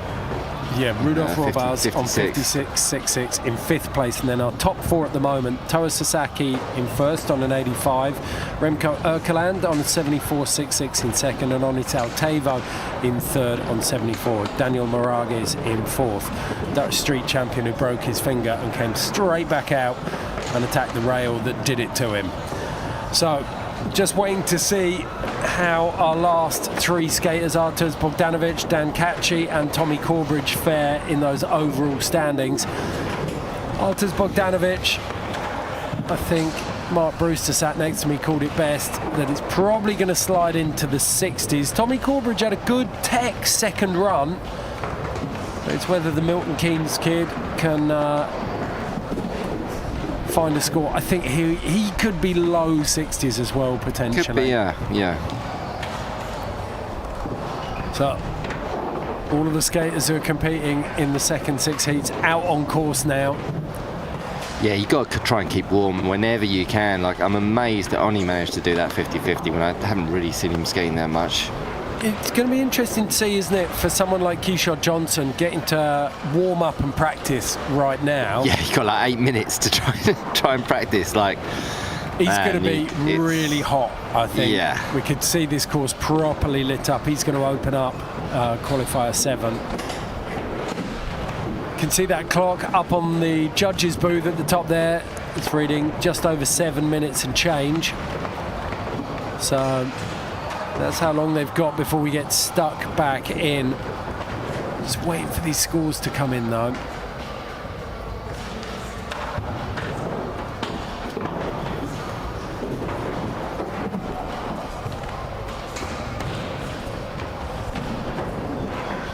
Eero Tiriseva still bringing up the rear with the 16. Managed to get 16 just for drinking a beer. Now, first the scores are coming in on our screen here, and it's looking very, very interesting. I'm going to save it until you can see them. So, can't see the top ones there, but I can tell you in first place is still Toa Sasaki, but in second is Arturs Bogdanovich. Wow. Massive use of course, sliding him into second place. So there it is, yes, we see Brilliant, it did a lot better than I thought you would have done. Toa Sasaki in first. A real bottleneck there in the 74s though. Oni Saltevo, Remco Erkeland and So Arturs close, Bogdanovich. like 1 point between them Tommy all. Corbridge in 8th as well with the 52. Wow, That's just scraped interesting. it, yeah. But we're only halfway through these qualifiers today. We've had 6 heats of 4 of each. We've got another 20 odd skaters to come through. We know that Ivan Montero, last year's winner, is out with a heel bruise, but still, you go down through this list: Kishore Johnson, Hampus Winberg, Brandon Vallejo, Jordan Thackeray, who we think his name is always on the list. We haven't actually seen him skate, so unlikely to. Matias Del Olio, Jaime Mateo, Stephen Pinero, Liam Pace, race pace out of Arizona. And wow, he was skating yesterday, and it's just it's different. It's like he's been fired out of a cannon. I remember seeing him skate here 3 years ago, and he was quite wiry. Yeah. Someone's put some thickener in that kid's food. Yeah. He is big now. He is like a train, isn't he now? Yeah, a southbound freight train. And he got his first tattoo at Simple Session, didn't he? Oh, really? And now he's fully sleeved, Is he? like he's covered. Oh my god. Yeah, the boy has most definitely become a man at Simple Session.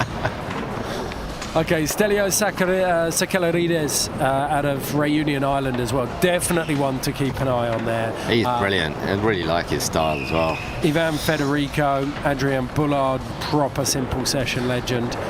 We're going to leave you for the next 4 minutes. You've got the screen here. If you're still with us, you can enjoy the view of everyone practicing. When we come back, we'll have heat 7 through to 12.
Welcome back to Simple Session 22. This is Europe's longest running skate and BMX contest, and it's so much more than just a contest. It's a festival for the week, usually held in January when it's cold and dark outside. This week it is near to the longest day of the year, and the parties are in full flow. Massive session last night with a fly-off over a sauna. Jaime Mateo was in fine fettle, I think it's fair to say. Going upside down, yeah.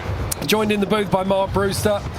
Knows both the, well, you're a purveyor of the European skate scene, I'd say, as a Brit living in Estonia. Yeah, I know, I'm getting to know some of the Estonian skateboarders a little bit. I see them out and about when I'm not with the kids and the family. So, yeah, I do get to hang out a little bit here. So it is nice. Do you see, we know that wherever skateboarding makes its home, like you see cultural differences between Brazilian skating, Japanese skating, British skating, American skating. How does Estonian, Latvian, Lithuanian skating compare? I don't know,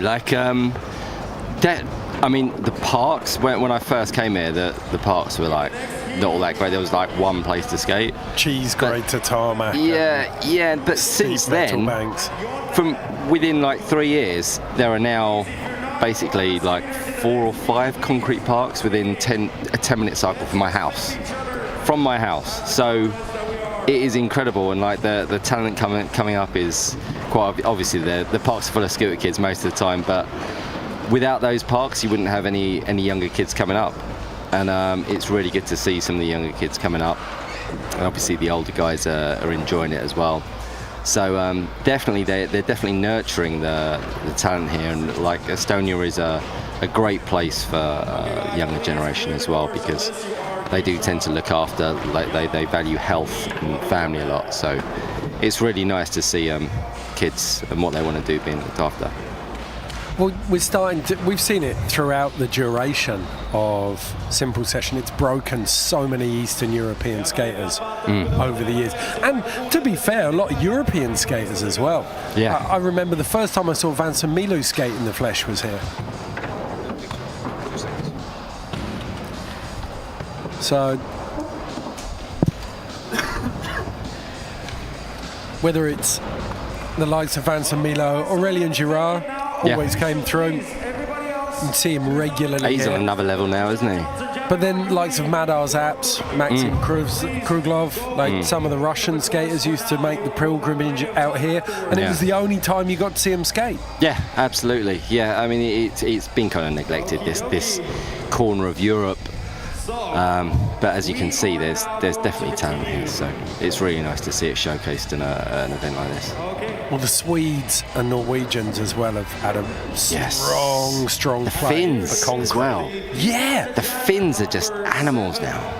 Well, that's in a good always way. been the way in snowboarding because they're covered in snow for so long. But you see those kids, like they've got more and more indoor facilities and they can skate year round. Right, keep an eye on 34-year-old Keishore Johnson.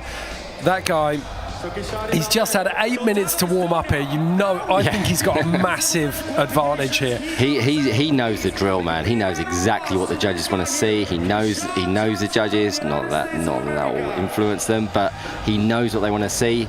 He can skate anything. He's a savvy competitor, and he's not going to get nervous. He's a smart guy. He's done it before. He's really good. He's really consistent. Drops in off the highest point on the course. Absolutely. He's going to use everything. Look at that. No one has touched that. The pop steps out onto that crook. Look at that. Boom. Suddenly made on his Saltevo's rail look quite average. It's like he's just opened up. He's like opened up the container. He's just absolutely using parts of the course that no one else has touched.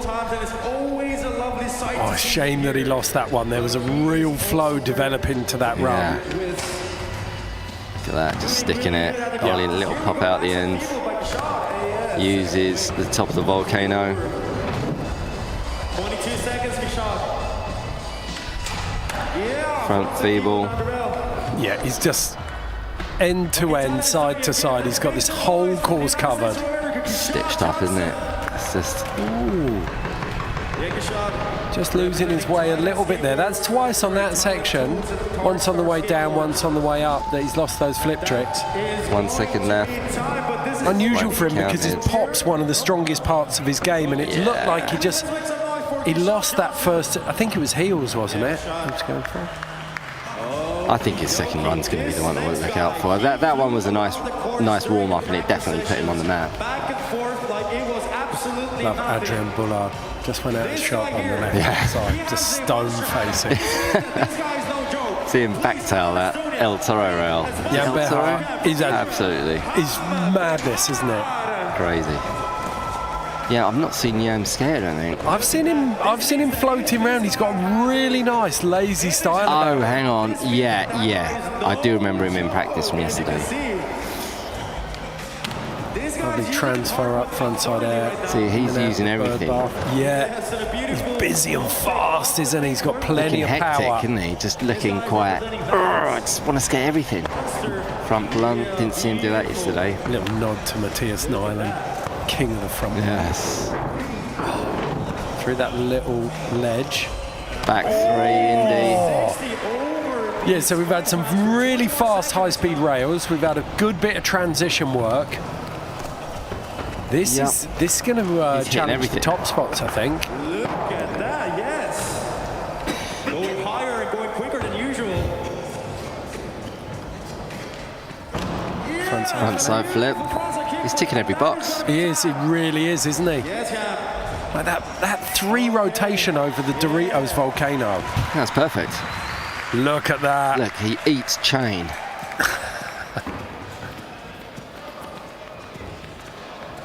I think that's kind of the level we've got to be looking at, just hit everything. Yeah, suddenly the scores from the first 6 qualifying rounds suddenly look a little bit pedestrian, don't they? Okay, so just had the news, Yuri Kuroton is not going to be skating, so...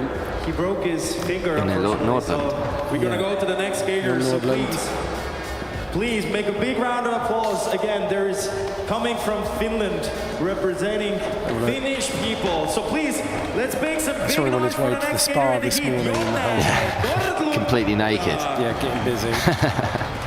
Old school styles. Nollie lip slide. Beautiful. That's only 180 in. This guy actually did not come to the practice days here. He's right now basically skating first time. Interesting story about Jon. He's sponsored by Ponky's, the shop. Yeah.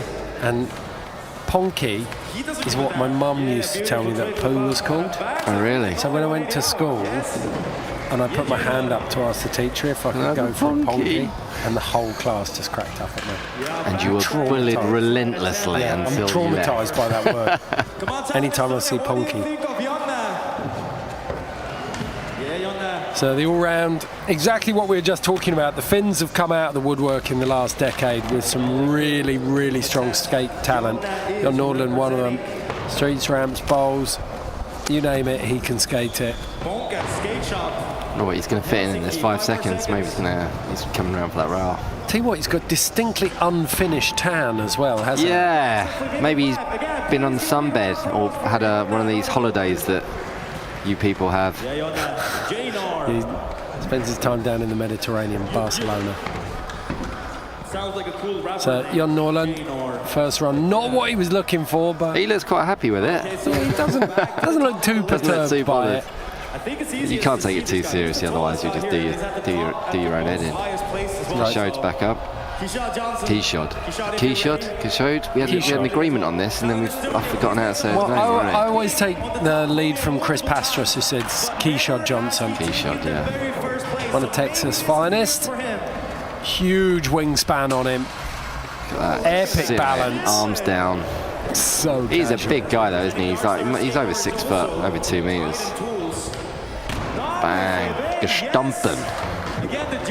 Front side ollie. That was where he got unstuck last time, wasn't it? Lazy foot plant. Back over again. Just scooping that ollie up. Oh! One down in the corner. I think this will be enough to get him through. He's hitting all the rails. Board slide through the kink. I think you could legitimately call that a caveman off. He made it look like he meant it. Able to just grab the nose as he ran out. Oh, this is uncharacteristic. He just doesn't drop stuff like that. That's so Doesn't usually strange. come off stuff like this. It's strange, yeah.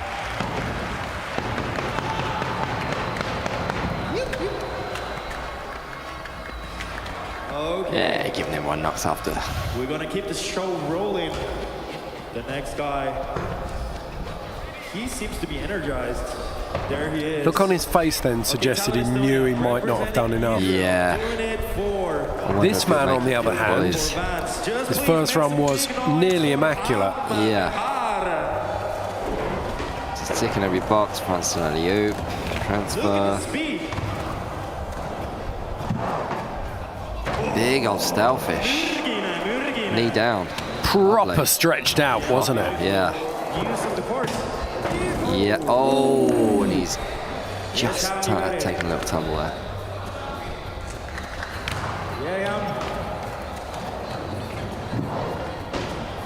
Front side nose blunt, easy.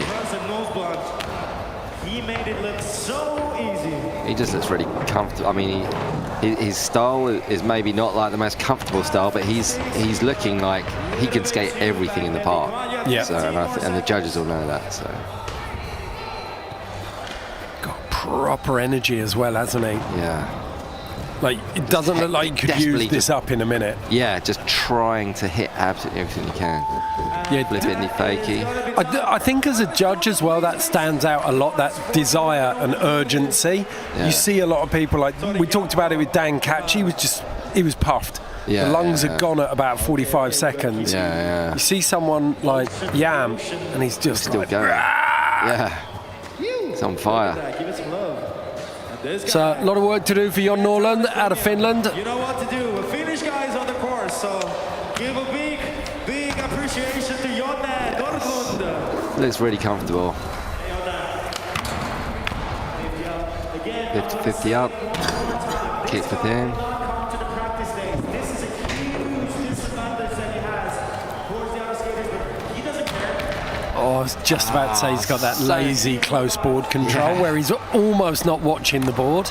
So many people have just been caught out by that tray flip up the up the bank. Yeah, he's getting a bit tired, isn't he? Yeah. They coming off when you slam, when you don't make a trick, it just takes up so much energy.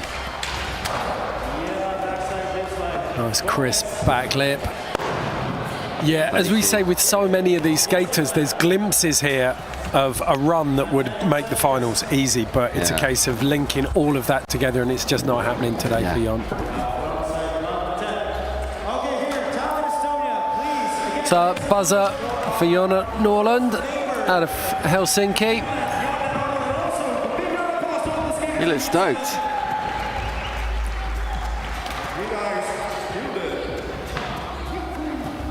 So, interesting. I always wonder with that, you kind of have a heat which you think is going to fire and it doesn't, and it's almost like Kishod wasn't able to, like, he started so powerfully. Yeah. I think Kishod's score from his first run could actually do some business still. But when everyone misfires to a degree, sometimes you end up with it infecting everyone and no one really steps up. Look at that. Huge. Absolutely huge. That back three was perfect. Wall jam there. If ever there's a few runs here, I think Jan Behar is going to be in those top 4. Yeah, definitely. I think he's up there. Yeah. Kishod could be up there, or it depends. Difficult to say how much the judges are penalising falls. Look at that. Look at that. Hands behind his back, virtually. That Stowfish was amazing. It's beautiful, wasn't it? I think there's potential for Kishod to inhabit that kind of high 60s, very low 70s area. But put my neck on the line already today with some scores and been horribly wrong, so I should probably not do that. So you can see the judges up there: Dan Cates, Pat Duffy, Vese Kola, Christian Prick and Rudolf Hansels. Cates and Duffy up at the end were still properly scratching and... Yeah, it's so difficult because you're under so much pressure. The schedule to get through these qualifiers is so tight when you're time down to the second. Roll Rudolphs. He's one of the big guns.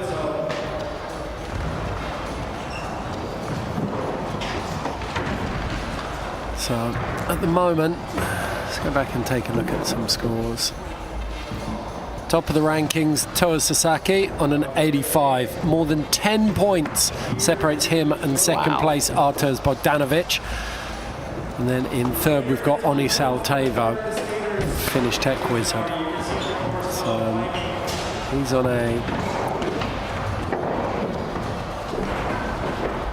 decent score. We're just seeing, we've got live scores coming in. So Jan Behar, very impressive, moves into second ahead of Arturs Bogdanovich. Remco Erkeland just behind Arturs in fourth. Then Jon Norland there in 10th place, just ahead of Tommy Corbridge. So let's go and have a little look and see. Oni Saltevo then in 5th. So Kishod Johnson in 7th, 69.16. So first rider to slide into that section.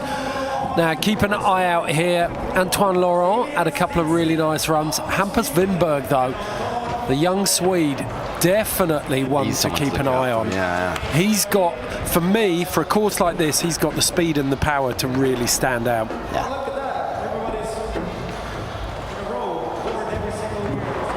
This kid, I've seen this kid, Kofi Kroon. He's got a beautiful late shove it up into that Red Bull whale tail. Oh yeah, I think I saw him do one actually. Yeah, he's got a couple of really nice tricks. Big smile on his face. I think we're going to see it first off. Coming straight through here. There it is. The late shove. So hard to do fast as well. It's a really nice opening combo. Proper wake-up call for the judges.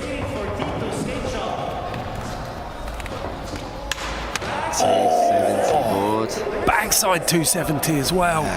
Got to measure that so perfectly in your travel across. This guy looks tall as well. Well, this guy must be 2 meters. Someone in the 6 foot 183 range, I know how hard it is to make skating look good when you're tall, and he's doing it well there. Holds on to that and didn't get phased by that little bail either. Yeah. Which is nice to see. Really strong start to the second part of qualifiers. It is, isn't it? Really, really strong. This is the best way you can. Oh, another late shot front board. Yeah, this is the best way you can start your run. I tell you what, it bodes really well for the rest of this. God, did he drop that at the end there? It might have been after time though, but it bodes really well for the rest of this heat because that's set a fire under everyone now. Everyone knows that they've got to like step up. And little Hampus Winberg, you know he's got the bit between his teeth already. So Elias Nilsson next in, the Norwegian. This guy's amazing on big trannies. So, he was skating fast yesterday as well. So he is really, really good. I really want to see him give some lip service to the rails though. Yeah. That's what he needs for me. See, backside now. People have just been getting up on that court. Yeah, stalling or like jumping off their board, and he's backside nose blunted. Front D. Frontside melon fakie.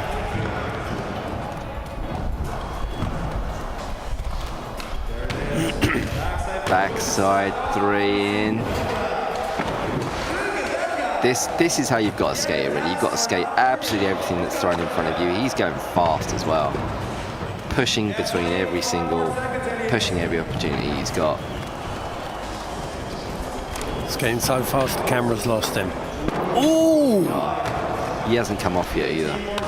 Look at that flip. Is that flip? He has a flip in the backside sugar cane. Like aggressive backside sugar cane. Yeah, it wasn't a half measure, was it? Lovely back one. This guy's the winner for me. Like, I mean, he's maybe Teo is. It's going to be tight, but I think he's. No, I'm with you. I think 100 totally different style of skating, but the intensity, the speed, the amount of business he did all over the course, they've got to put him in the same bracket. He hit absolutely everything. Hampus Winberg. This kid is a pocket rocket. We've got a really strong heat here. Yeah. Okay, let's say the sound. That's a nice grind. That pulling from a front D. That could go so horribly wrong. Oh, it's horrific, isn't it? So look, he's a little bundle of energy, isn't he? Yeah, he's a human tornado. That tail block off the support, backside 3 over the volcano. It's a different level. Look at that. What? Backside. That transition is so tight in there. Tiny, yeah. I watched Diogo Fiorese trying to get flip fakies in there, and it's so tight. Ridiculous. He can skate everything as well. The judges are going to have such a tough one. Front blunt, oh my goodness. Yeah, they start earning their money now, don't they? It's been an easy ride up until now. The good runs really standing out, and all of a sudden... Everyone in this heat's been amazing. Like, little Ollie North. Lovely frontside out. Yes. Everything. Everything. Didn't come off. And you can hear the crowd lighting up for that one. Hampus Winberg, we knew it was going to be special, but that was sick. That level of consistency. I've seen him putting elements of that run together in practice. I haven't seen him put anywhere near that many tricks in quick succession together. So, like, I couldn't even call it between. I'm going to go out on a limb there. I think we're going to have a new first and second place. I think Hampus at the moment in first. Elias is I really liked watching Elias. Yeah, I think that could be first place. Well, second place. Antoine Laurent. Really fascinating watching him practice. He started very, very steady. Took a long time. It took him a long time to get warmed up, didn't it? Yeah, but 3 hours in, he was really starting to light it up. I saw him. He was getting quite frustrated. Yeah, he did for a while, didn't he? He was only skating the little stuff, and I was just like, mate, you've got to skate bigger stuff than that. And already, it's like 2 different skateboarders. Yeah. Yeah, he broke it. After a while, he finally broke it. It all clicked for him.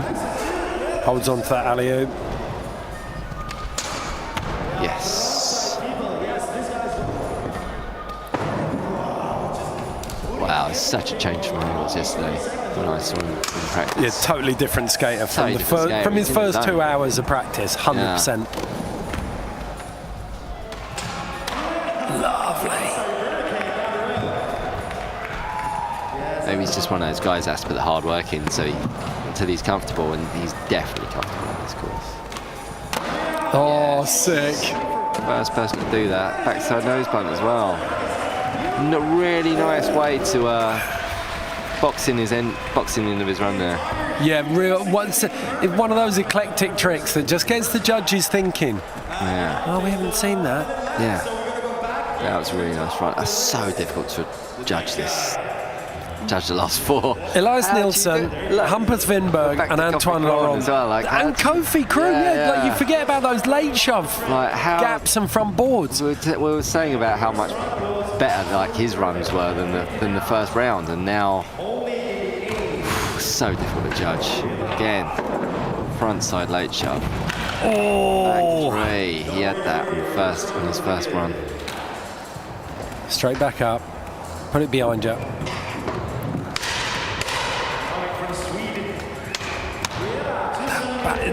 We'd forgotten about that. Yeah. Back 270 on. So difficult to judge. Just so techers. Wow, all four of these have got really solid runs down. This is going to be a fascinating bridge in the scores. It's going to be down to who is consistent and who nails both their runs. It's not just whatever one is. Whoever's the most, the best run counts, whatever. You start to have that fear. We've still got, I think, 15 skaters left to go after this. And these are definitely going to push into the 80s. They've got to be up there. The consistency and the technicality that we've seen from all four of these skaters, I think all of these guys have got to make a play for the finals. Yeah.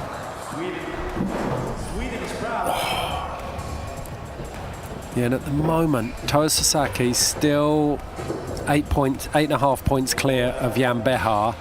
But then proper logjam, 76.5 for Jan Behar. Arturs Bogdanovich, I think maybe with hindsight, a little overscored with the 74.83. Yeah. All of these boys have got to be ahead of Arturs for me. Yeah. So. And this is Elias now, He's in the running for first. One of my favourites, because he's just really, he goes in hard, he skates everything. He has tennis-like sportswear. Brilliant. What more could you want?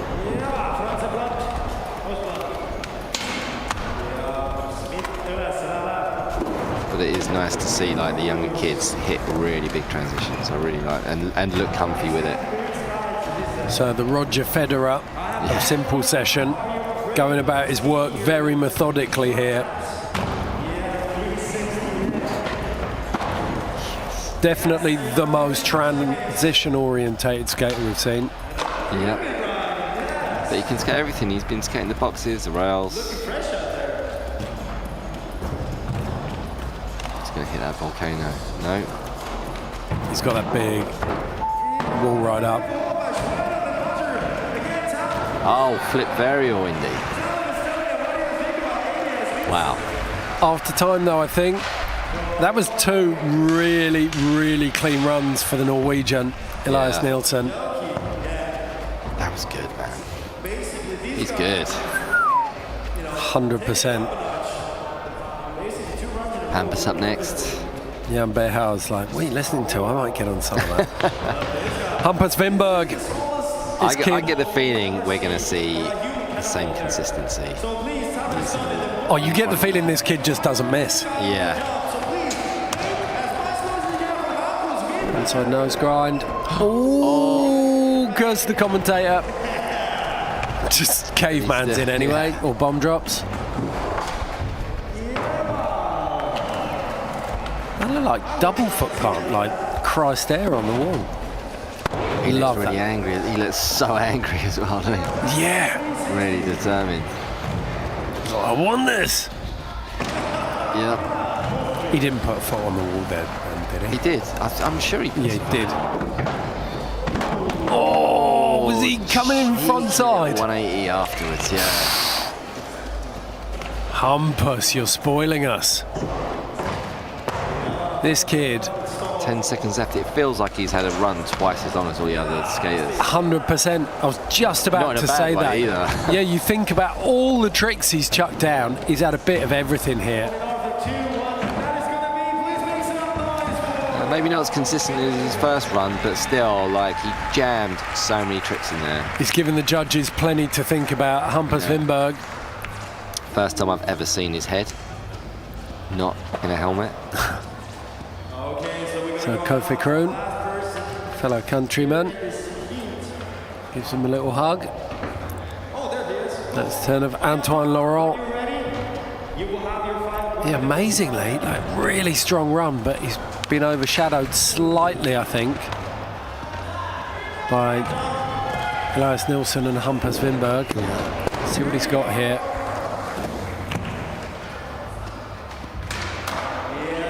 But was that a flip back lip? Couldn't quite tell from the angle. I think it might have been a flip front board. I love it when we start seeing these kids, and they are kids. Antoine's just 17. Like Hampus Wimberg before him, just 15 years old. Like, the maturity they show when they drop a trick, not just to throw a tantrum and walk off because they're embarrassed, just to boom, straight back at it. Yeah. Forget about it, that's in the past, move on to the next thing.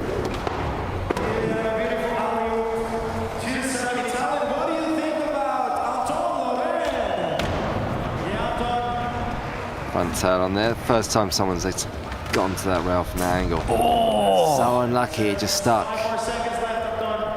So unlucky. So hard to get your weight right through a kink like that. Yeah. And like you could see his toes, like his toes were shuffling in and out under his forehead.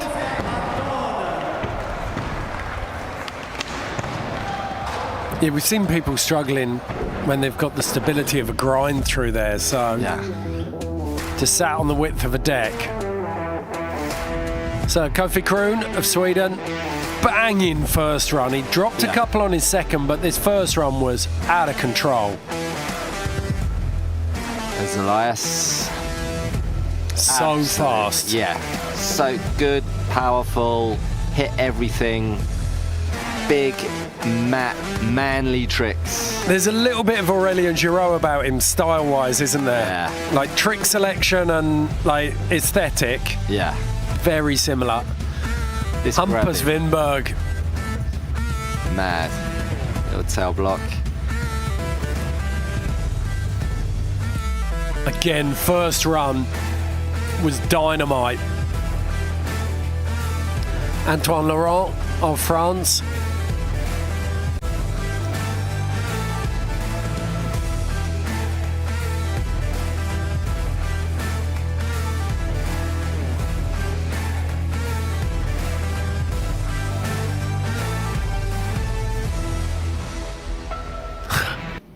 They never get old, do So they? difficult to do a late shove at speed. And I mean, it's not Crazy. like a standard late shove. It's so late on that gap. Yeah. He's on his way down when he does Yeah. it.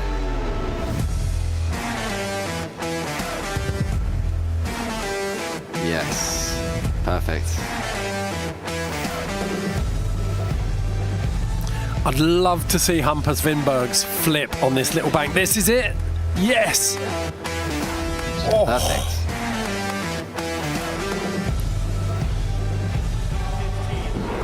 Very, very impressive skating there. I'm going to take some notes down for finals tomorrow because I'm pretty sure we're going to see the scores come up in a minute, but I'm pretty sure we're going to see a few of those boys through. Hampus Wimberg especially. Very impressive. Hampus and Elias, I think, for me, were the outstanders from that heat. So the judges taking their sweet time with this one. Again, we see them all charging through. Up at the far end there, Dan Cates, one of the founding members of Death Skateboards out of the UK. One of the most unique perspectives. Skating for a long time. Ever since the start, I think. Like, Yeah. He's been on for time. Forever.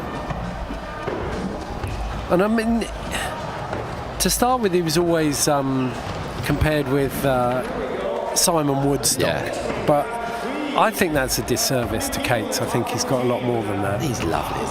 Okay, so here we go. Hampus Wimberg in second place on an 80.33. Kofi Kroon, interestingly, and Antoine Laurent all going ahead of Elias Nilsson. But second to fifth place is that whole heat. That is fascinating. Entire heat. Boom, just locks in there. Oni Saltevo, Daniel Moragas starting to feel the heat down at the bottom there. Keishore Johnson on 69.16 will be keeping a close eye. 4 spots between him and the bubble. But we've got some really, really good skaters coming up. Just check out this for a lineup. Brandon Vallejo, skated in Tokyo at the Olympic Park discipline. Diego Fioresi, the Brazilian, lives in Copenhagen, street wizard. And then Matias Del Olio. That guy's been barging around this course for the last 3 days. Absolute weapon. Absolute monster, yeah. He's just big, powerful, like Keisha, but yeah, just super tech. I love it. We're properly getting into the business end of this now, aren't we? It's the meaty bit now. Yeah, after this one, we've then got Jaime Mateo and Stephen Pinero. Yeah, I saw Brandon at breakfast this morning and he was just full of beans. He was ready for this. He definitely, I don't think he's been giving it big party time. There's Matthias. Absolutely killed it at Street Jam. Tray flip, no slide, big spin out on the block, down the stairs, incredible. I missed that, I was flying in. So, you were going to see everything from Brandon, I think.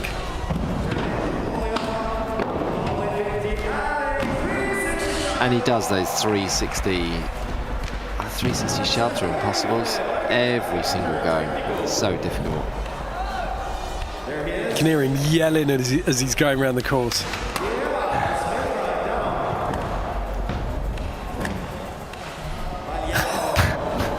Do a little dance. Boogie night. Ooh, held on to that. Just about come on. Loose as a village golf bag, but made it work. Yeah, I tell you what, the time he's taking at each end, compare that to Hampus Wimberg, just trick. Bang, bang, bang, yeah. Every time you stall out on that quarter at the end, it's a trick that you've missed. Yeah, it's an opportunity missed, exactly. So it started strong and then just started to fade for me a little bit in the last 4 or 5 tricks. I agree. We'll have to see what he's got for his second run. This is Diego. So was chilling in the hot tub last night at the sauna session.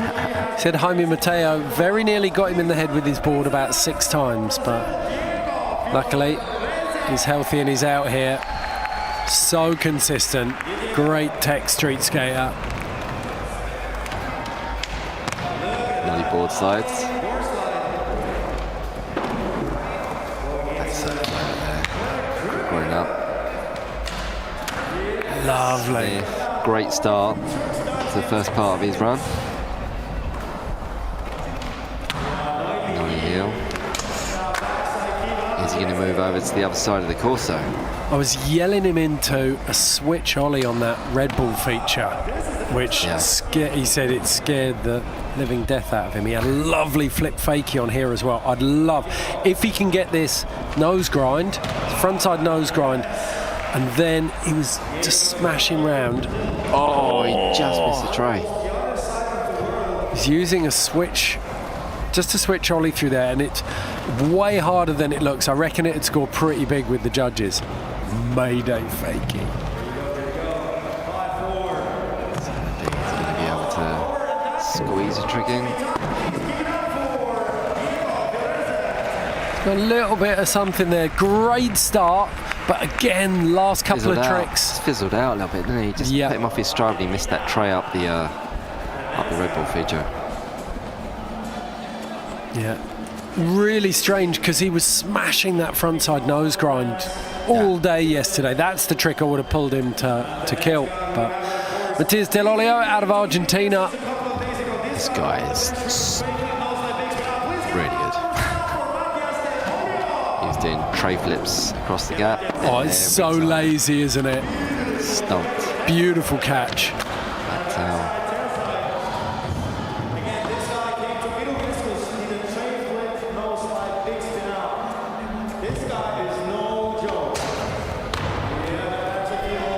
field transfer. Backsmith. He's just gone diagonally across the park here, so goes to show like you can absolutely skate anything. He was locked into that. You couldn't see how he could miss that. Steven Pinero there, the Puerto Rican. Still got 20 seconds left as well. Like he's really jammed a lot in already. He has, hasn't he? 278. He was doing that to 270 out yesterday as well. Honestly, I think for Kofi Kroon, the Swede, who scored above Elias Nilsson and the other skate that we saw going in to those top spots, Antoine Laurent. Yeah. I think that back set 270 on must have been one of the tricks that really stood out for them. And that's time for Matthias. Don't know whether he'd be too happy with that run. Yeah. I think he's going to have to make it up in the second one. Still pretty strong though. He's shown the judges that he can skate everything. Yeah, they're good, solid first runs, but they're not. I feel like we need much more intensity out of Brandon. I think Diego needs to finish stronger, and same for Matthias. Yeah.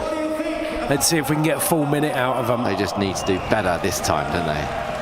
Well, these are the old boys as well, comparatively. Brandon's 23, Diego's 34, and Matthias is 25. So going up against the 15 and 17-year-olds who can skate forever. Nice. Wow. Sweet. Yeah, he looks a little bit crisper, doesn't he? Yeah, he looks a little bit more relaxed now.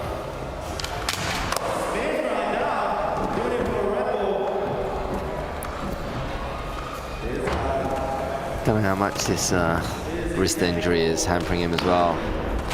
Oh, he was lucky to have snatched that. Yeah. So lucky. He needs to go straight down to the casino and put some money on black. That was sheer luck that got him through that, I think. Oh!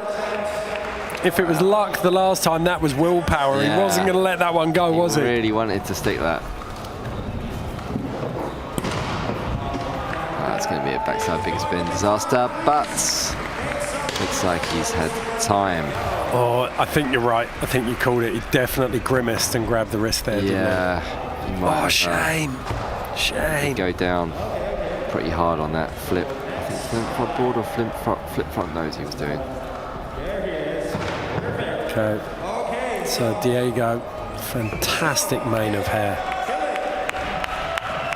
Brazilian ramping everyone up, taking a leaf out of Jaime Mateo's book. You can imagine him just riding a horse bareback across the plains of Argentina, can't you? Here we go, there's that lovely nollie board slide. And what you got to, I tell you what, you've really got to admire a 34-year-old man who's this hungry to skate comp still. I love seeing him skate like this. Definitely a veteran in a simple session as well. Seen his name virtually every year. Every year since I've been involved. Oh! Unlucky. So unlucky. That was a really nice line. There you go. Right, this is where he came unstuck last time. Frontside nose grind on this block. Oh, that's just tiredness that's taking him out now. He's just... It's going to be really tired now. Gutted.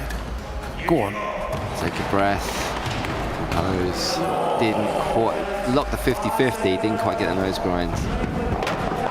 Yeah, lucky he didn't get that one in the teeth, wasn't it? Yeah.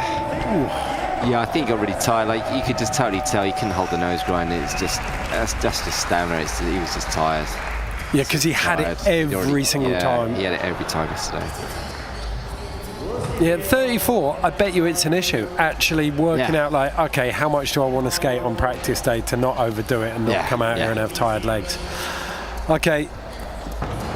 Brandon Vallejo and Diego Fioresi both letting that one slip a little bit. Almost certainly, I'd say, going to struggle to make finals. Let's see what Matias Del Olio can do. Last man in this 8th qualifier. Tray flip. Stomped every single time. Just back tail. ridiculously casual. Yeah, he's got his line down. Transfer over, across the course, hit the small rail. Backside Smith. Now this is where he needs to keep it. Yeah, this focused. fell apart a little bit, this. Yes. Side feeble. Snatch from him last time, wasn't it, really? But this Really time odd, he stuck yeah. it, yeah. Muscles that one through. Yeah. It was a little bit untidy. No way he was going to come off that. Oh! Big spin front board. Still stuck it. Hasn't come off yet. Yeah, this feels good now. Oh, unlucky. Oh, it's contest, mate. But I reckon that'll be enough. I think it's enough. I think that was a really, really strong run. The level of technicality in the run times multiplied by the consistency, that's a big score for me. Yeah. It'd be really cruel not to see Really, that be enough for finals. That's just like exactly what the judges want to see at that level. So, Brandon Vallejo, the South African. Brands. Impossible. Is that impossible or a 360 shove, do you reckon? Impossible, I'd call it. Impossible. Cook grind. Love Diego's first run. He just faded, as we said, just faded a little towards the end.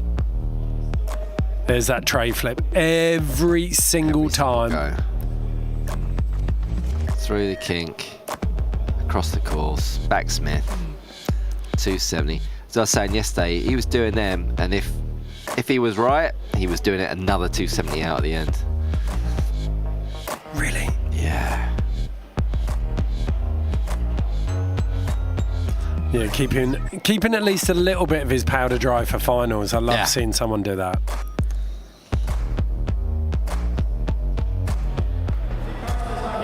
Okay. Course here at Pohjala, the old rubber factory. Waiting for our 10th round. Got Jaime Mateo, Carsten Boyer, Stephen Pinero, Raul Erberg. Very, very strong lineup this one. Pinero and Mateo are going to be out of control, I promise you. Jarmo, sports director for Skate, is up there in that yellow jumper. See the Raw Motion boys up the back. Yanis and Joe Willis. They're running all the graphics. And we've got the judges up the front, head in hands, trying to make this work.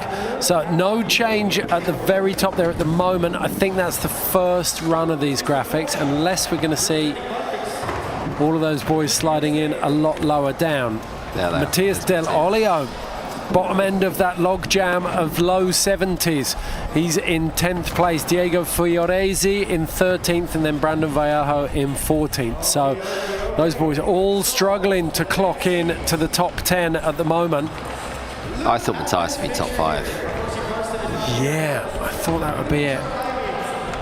So no sign of Carsten Boyer at the moment, but he's been around, so he may yet turn so up. we missed today, so maybe he'll show. Jaime Mateo, a constant fixture. Stephen Pinero, the Olympian, very, very impressive. For me, he came out of absolutely nowhere in Tokyo. Yeah. But watching him, it's the first time I've seen him skate in the flesh here, and it is a really wonderful good. thing. Yeah, he's really, really good. Also, Raul Urberg, Estonian, in this round. Saw him skating Kari Park the other day. Really, really good. So, Jaime Mateo, is he just making his way out? I don't think his run started yet. Maybe it has. Ball of energy. The human tornado. He's just mad, isn't he? He's like he's on something. Oh, well, they've started his run. He's like, I can't hear you. He wants noise. He wants the crowd to make some noise. 15 seconds of pumping the crowd up. I'm pretty sure. Oh, they've reset it. They're like, no, his run hasn't started yet.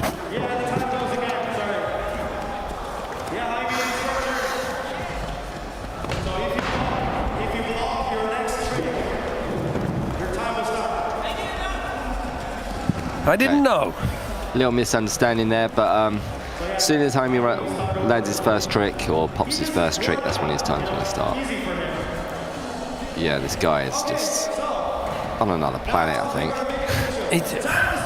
I always wonder with people like him whether they just go home and cry afterwards. Like, he takes such a beating for skating. Ooh, look at him. Oh, I'll just go fast. I'll just run and go faster. Yeah, if I'm going to fall off, then I'm just going to go quicker. Oh, how did he pull that in? Snatched it in, just so tight. Yeah. And that's it. Like, when you're looking at those unique elements, what? Like, frontside rock and roll pulling. Ooh, front wheel just getting caught and dragged away from him. I tell you what, this is not a gimme for Jaime at all at the moment. Like, years gone by, there was that kind of latent energy that would just, like a force of nature, push him in. But we've seen some really high standard skating so far. Yeah. Love that. Frontside blunt, and then straight into that. Looks up at the clock again. Need something special here to really make the judges think about this. Yep. Backside straight. Look at that. That was great end. Really. But the 3 was after time. I think there's a little bit of pressure on Jaime. I think he's got a bit of work to do. I don't think you can take it for granted that he's going to get it through to the finals now.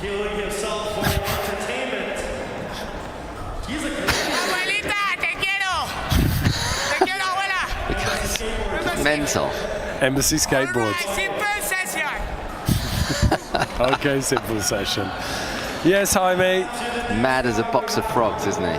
Mad as a meat axe. Stephen Pinero, one of the biggest smiles in skateboarding. Please, let's give it up for Stephen Pinero. Really good transition skater. Skate big transitions. But he's been mixing it up on the rails as well, hasn't he? Yeah, definitely. Look at that backside that slides. Not to be sniffed at, that big quarter pipe. Big stalefish. Right to the top. Tail was Right level with the top yeah. there. Love it. Backside 5. Look at the speed. Threading the needle. Into that 360. little pocket. Yeah. See, this is everything that the judges want to see. Just hitting absolutely everything. Not scared of anything. I mean, you could maybe say, like, how many times has he passed all of that rail section now? Yeah. I think 2 laps, he's gone past all of the rails here. Needs to hit it now. Board slide. And that feels like lip service with a board Yeah. slide. You need something, maybe a tiny bit more tech. Jazzy, mate. Yeah, you got to have a Crooks or a Smith or a Tail or... Hit the rail, is he? No. Cracking run, like, don't get me wrong, but it was Yeah. it felt really transition heavy. It was really transitioned, yeah. Transition-y rather, yeah, he really needs to hit a rail and just to do something decent. I mean, I don't think the board slide will cut it, really. It'll tick the box, but it won't be a big tick. Kind of, you look through, maybe, I'm trying to think, Oni Saltevo is in 9th place on a 74 for a very rail-heavy run. Yeah. Could have been the opposite of Stephen Pinero's. And if you have local Raul Urberg ready to start. The Estonian's giving it up for Raul. Really nice style. Big, clean tricks. Simple tricks done well. Well, even that alley-oop kick turn looked really good. Yeah, he just makes everything look really good.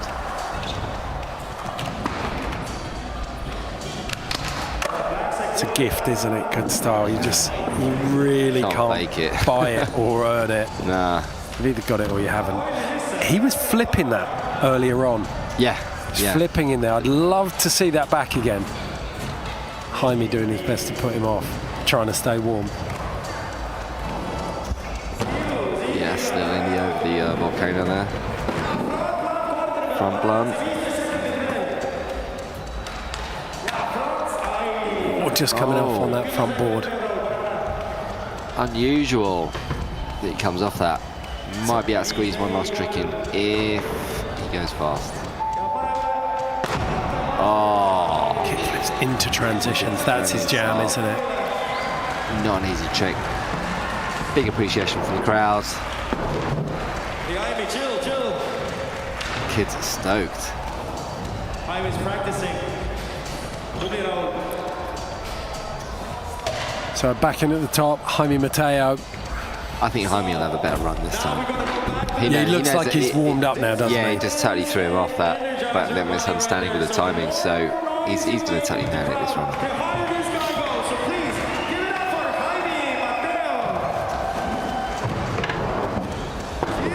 There's that alley-oop. That was where he dropped it first time. Yeah, he's found his groove, hasn't he? Yeah, he's on it now.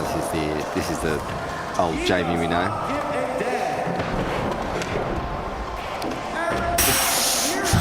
That's so scary, isn't That it? is terrifying, yeah.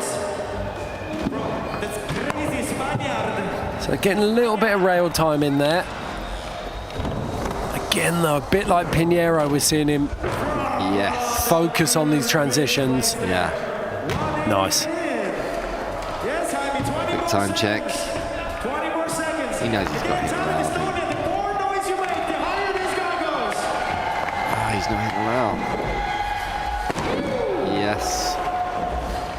Backside 3. And his run. He's spent He must be knackered. huffing a big chunk of air. Toa Sasaki's mate. Cartwheel at the end. There's nothing you can do but laugh at him. It's so I don't know what ridiculous. he's on. What do they put in his breakfast? So I think it's anyone's guess. Yeah.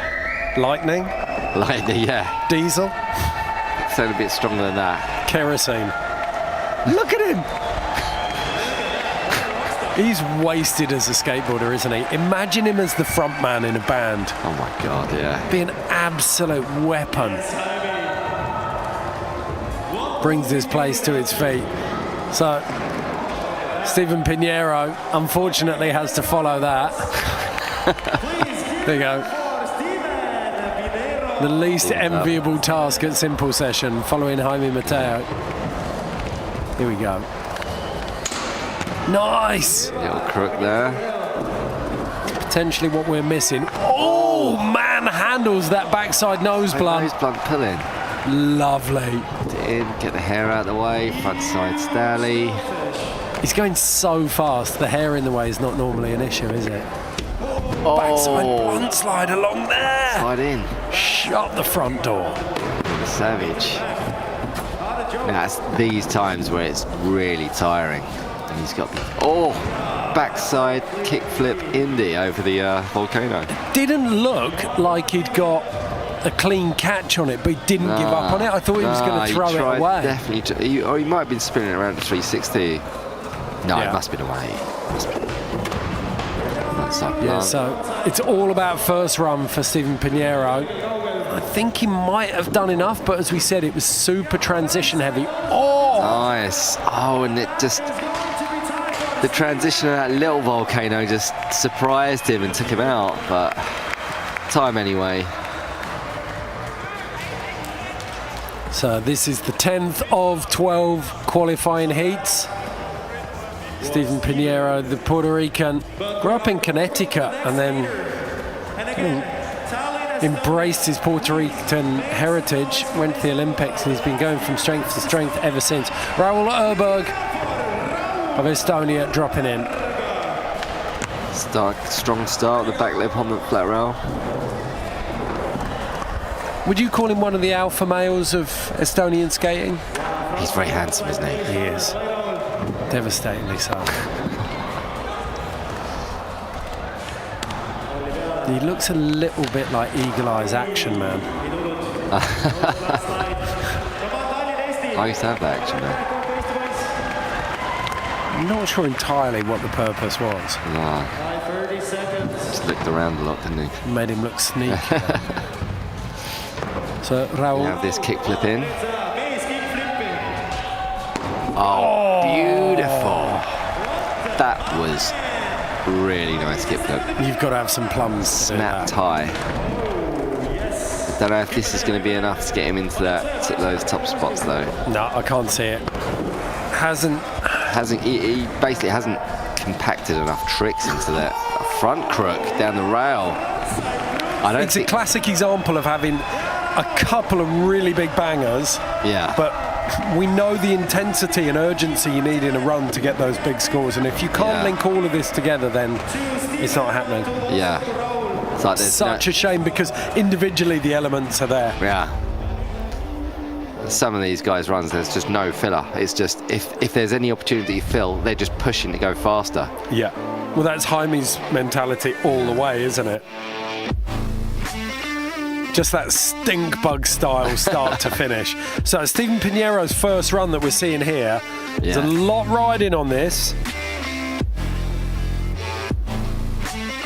I think there's enough there for him. I mean, it was very light on the rails, but still.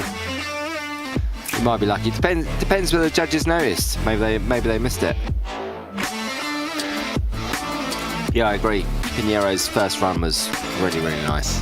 Whereas it was Jaime's second run, this run, where he strung it all together, exhausted by that stage. That was the last trick out. I say exhausted, yeah, obviously did a cartwheel and then just drooling. It's like watching a rabid dog skate, isn't it? Stephen Pinero, backside nose blunt pull in. This kickflip snaps, beautiful. Oh, the front foot on the flick. Little flick out the top, beautiful. Front crook, perfect.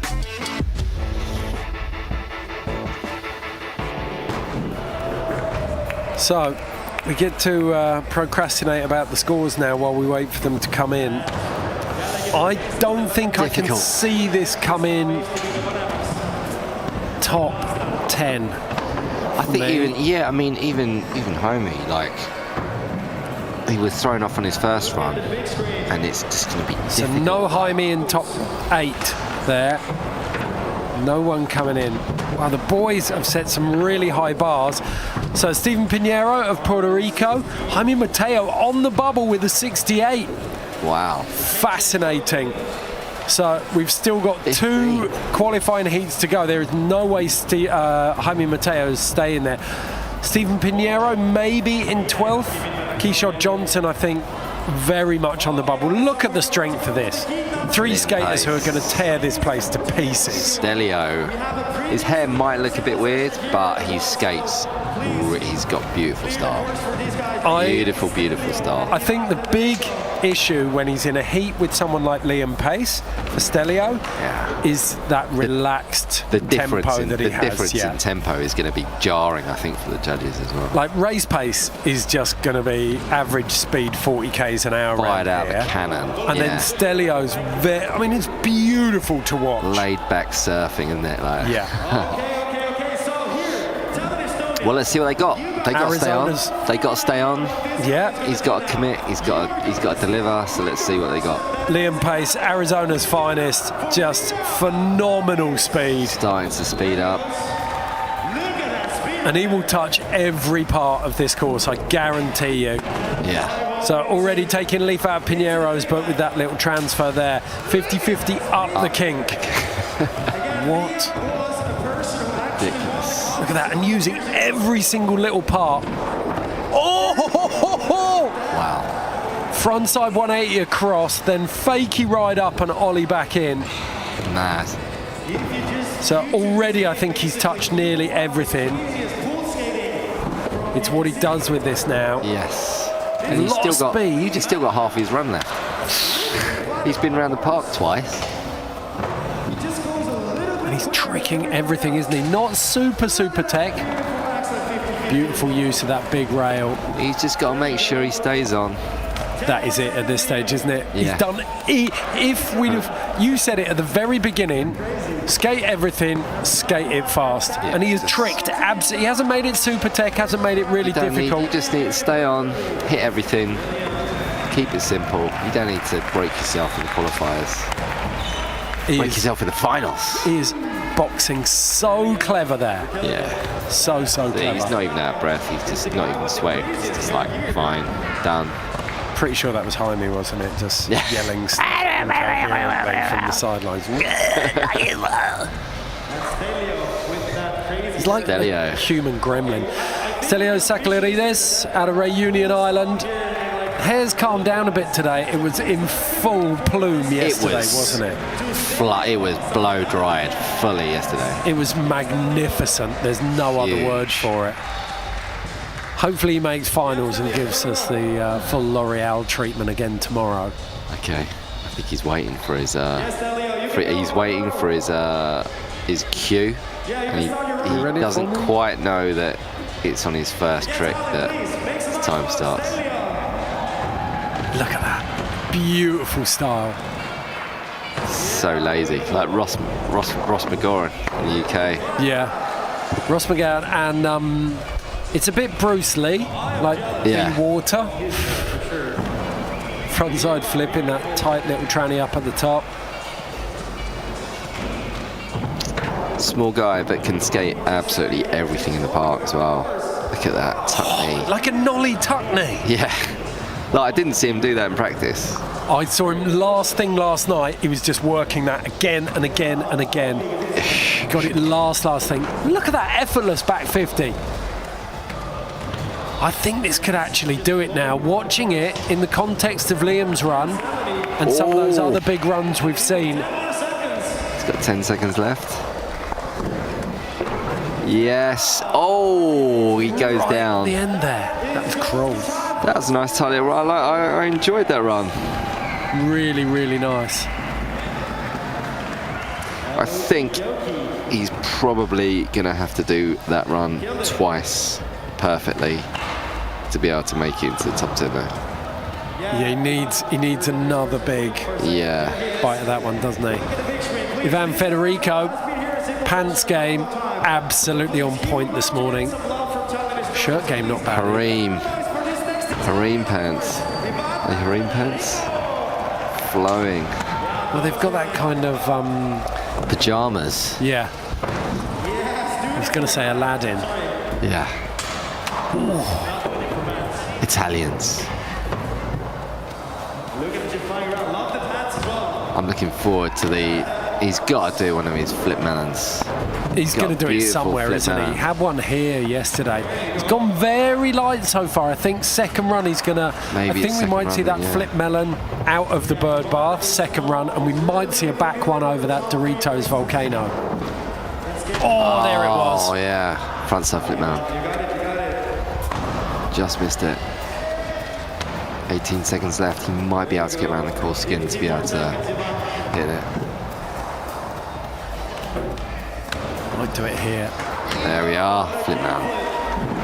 He was doing that as a back one yesterday, so he's got somewhere to go with that. I feel like this run is it's Ivan light. Yeah, I'd call this. That's not full volume. He's gonna go in harder in his second run, isn't he? Yes. So we are going back to the top of the list. So back to the beginning. Liam Pace going to go in again. Tell you what, we've lost a lot of people. We've had a lot of three-man qualifiers here, haven't we?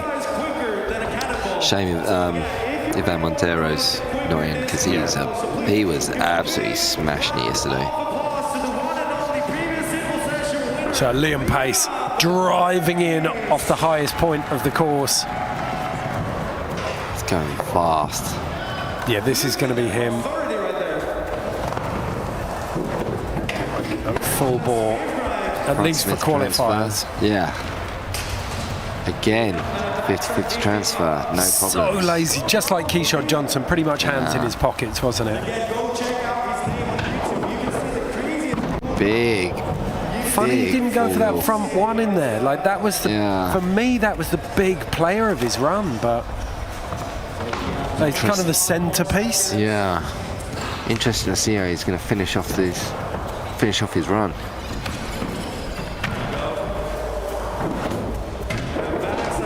They might be able to get round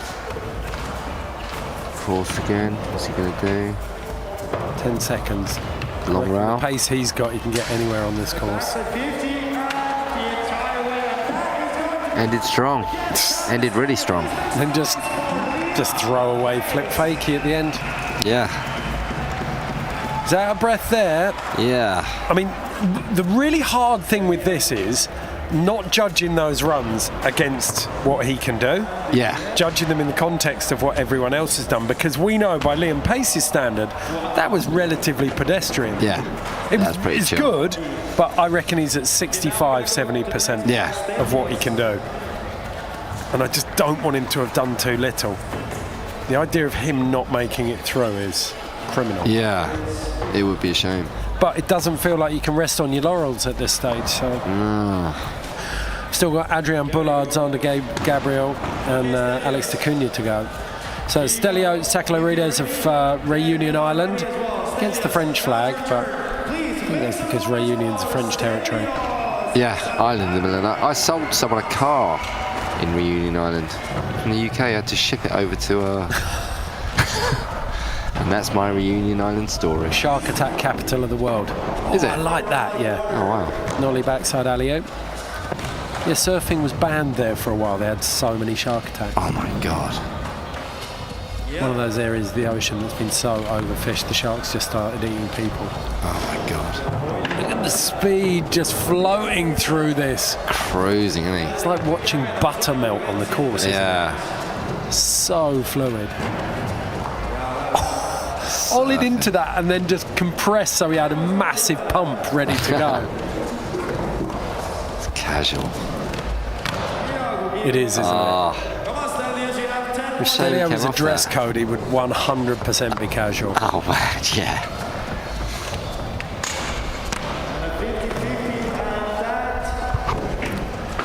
What you don't want is for the judges to kind of look at it and say, oh, he's not really trying. Yeah. Okay, definitely an enigma there for us. I think I really couldn't put a number on that. I don't know where the judges will put that. They could put that in the 50s, they could put it in the 80s. It's difficult, isn't it? It's so difficult. I think they would have to mark him down because he wasn't consistent. Yeah. He didn't stay on.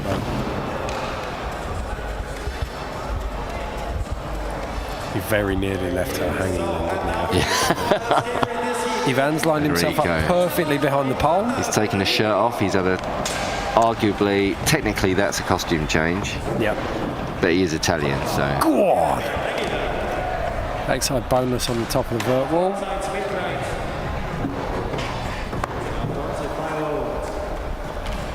And the whoop-de-woo, flip, backside. There it is. Backside grab. Lovely.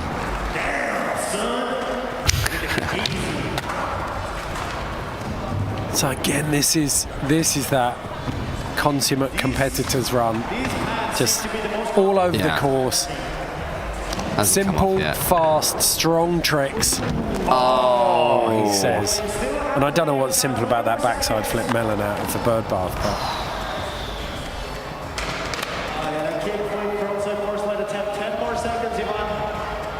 10 seconds left. I wonder what he's gonna be able to do anything in that time. And that's time. Ooh. Again, consistency. He's just came off a little bit too much, I think. It's going to be so tight. I think that what we're going to see between 5 and 15 now. At the moment, we've got You're going to have another decimal place in there. Yeah, Jaime Mateo's on a 68 in 15th. Yeah. And then I think there's less than 5 points separating those 10. Wow. Between 15 and 5th. Yeah, 68. 5th place is Elias Nielsen on 77. So 9 points separating 10 skaters, 11 skaters. So tight.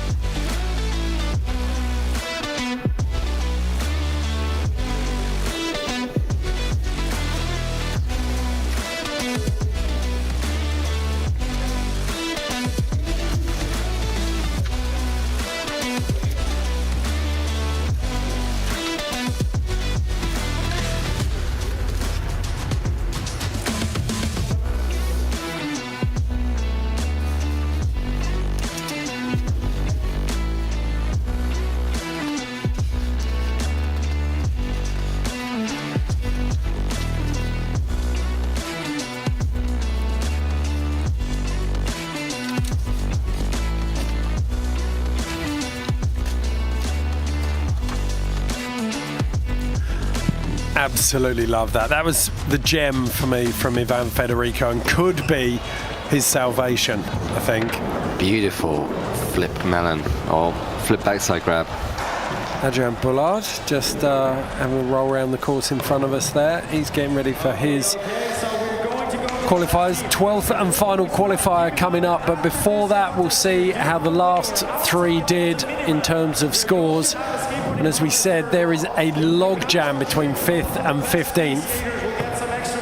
It'll be interesting to see where they all slide in. So Liam Pace moves into 7th place. Wow. Very, very tight for him. 75.76. So Artur Bogdanovich pushed down a little bit. No one else makes it in, but with Liam Pace in, so Ivan Federico does not make it, and Stelio Sakalarides does not make it. Jaime Mateo, with Liam going in, gets pushed into 16th place, which puts Diego Fioresi on the bubble. And I think you can pretty safely say, well, maybe you can't today, but you've got Alex Tacunha, Adrian Bullard, and Zander Gabriel alongside. We've also got Yuri Kroton of the Ukraine is going to skate in this heat as well. So it's going to be really interesting to see if they can make any kind of impact on the top half of that leaderboard. Yeah, I always feel like Adrian Bullard can do anything. Yeah, he knows the drill. He knows what he's got to do. So I think he will be able to deliver. It depends which one turns up though. Like sometimes you just kind of get Party Adrian and he just sort of mumbles around the course. That is true, yeah. He's looked way more focused though over the last couple of days, I think. It feels like he really wants it here. Good start, front blunt.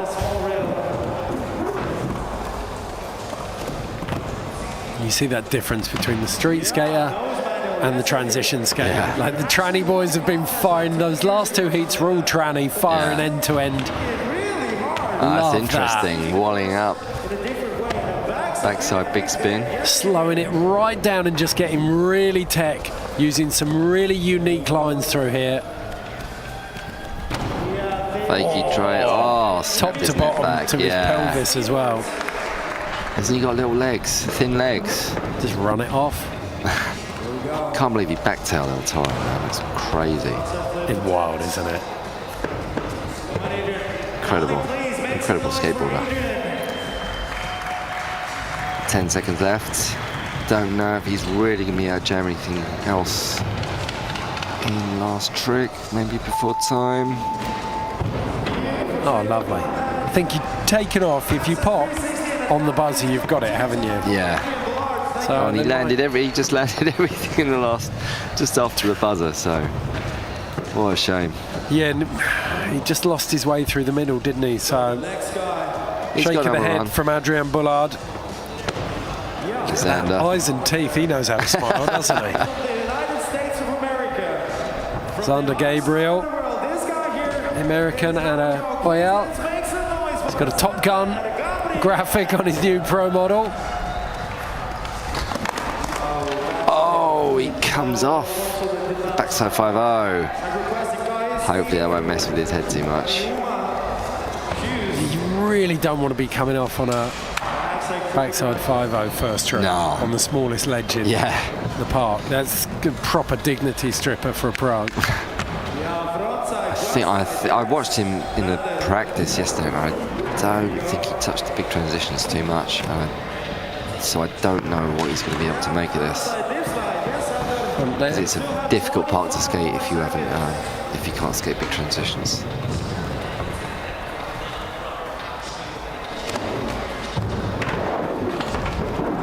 Oh, how did he get away with that? Oh, that was very lucky to get away with that. Yeah, played his get out jail free card. He's been very, very lucky not to have hurt himself quite literally badly. Go and get to the casino right now. This boy has played some luck out on the course. Take a deep breath, settle yourself, and then run that one again. Round two. I would say be a little bit disappointed with that. So one of the British tech wizards. Third place at Simple Session 21, Alex Tacunia. Mullet. It's spectacular, isn't it? Jorts, mullet. Brilliant. Could you get more 90s? Almost 80s.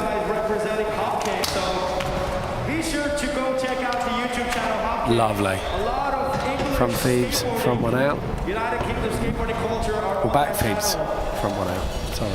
Yeah, kickflip up. Front board to switch stance. Again, Alex was the third place winner. You can hear him just yelling at himself as he goes around. He's not happy with stuff. Oh. Couldn't lock it in. Come on, Alex, you got it. 20 more seconds. It's going to have to be a Catchy up second there run. waving his t-shirt at him. It's going to have to be a second run, isn't it? He's just, he's bowed too much on the top. Well, the level of consistency has been set now by that incredible, I think it was the 9th qualifier. Yeah. Elias Nilsson. That was just Kofi Kroon. bananas, yeah. Those boys were just out of control. Yes, Alex. Again. Okay, so the next skater and the last skater. Next here one. in Heat 12. Yuri Korotan from Ukraine. Ukraine itself. So please, make a lot of noise for this next Big shout for the Ukrainian. Yeah, the front side lip. Saw him practicing a lot yesterday. Just recently A really nice flow to his run. actually supposed to skate, but still. He's a skater at heart, so he just wants to skate. So He's been doing a lot of work with refugees as well, getting skate lessons and skateboards for refugee kids who've come out of Ukraine. Sick. A lot of love for Ukraine at the moment. Oh, I was really heartened at the sauna session last night. So many of the apartment blocks had Ukrainian flags up or support Oh, wow. Ukraine. Cool. So, as it stands, 68.16, the score that everyone is searching for. Diego Fioresi in 15th. Yeah. Only caught the back end of that trick, but it involved a flip. And I think that's time. The record turn of the Ukraine. Tie-dye pants as well. And top. Savage. Yeah, with braids. Double tie-dye and braids. It's strong. I wonder if he's got that finger strapped up from earlier because he was supposed to skate in the 7th qualifier. Oh, maybe he got injured and needed it. Yeah. Needed it, yeah, strapped up. Okay, back to the first.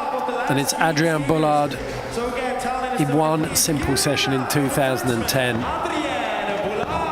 And as you said, probably best known worldwide for backtail down El Toro. Yeah. Absolute destroyer of worlds. Yeah, so he knows his formula. That's why he started off with the same trick. Lovely, locked he's in got for his those run. first two. He's got his run locked in, and he's just going to try and deliver a little bit more consistently than last time. Yep. Wally up to tray out. Quick feet. Twinkle toes. This is Switch interesting. It was switch tray last time, wasn't it? Yeah. So he toned that down a little bit just to make sure he made it. Oh, that's a make. I think it is because if the rail hadn't been there, he would have ridden out of that. He would have got that, yeah. Hopefully he feels the same way about that. Yes, just keep it flowing, keep it moving. Hit as many things as you can, mate. Last trick. Or after time.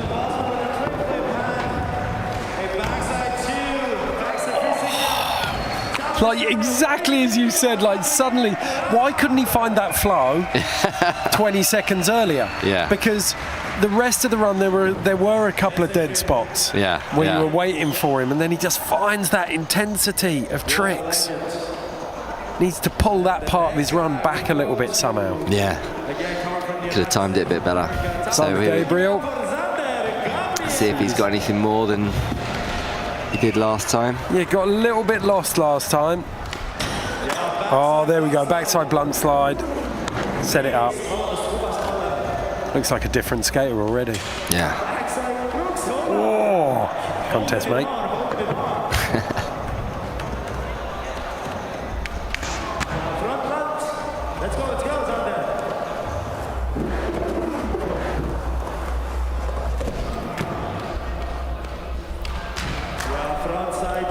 Little front lip down there. I can't help feeling if I was a judge, I've seen a lot of people go over that flat down section. Yeah. And he's just setting it up for the down section. It feels just a little bit like obstacle avoidance. Yeah. Obstacle avoidance.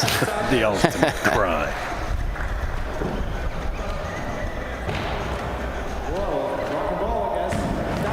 He's missed it. So I don't really think that was enough, mate. I don't know. I can't. I'd like to say yes, but you just can't. The level we've seen all the way through. Yeah, that wasn't enough. I think Zander knows it as well. Yeah.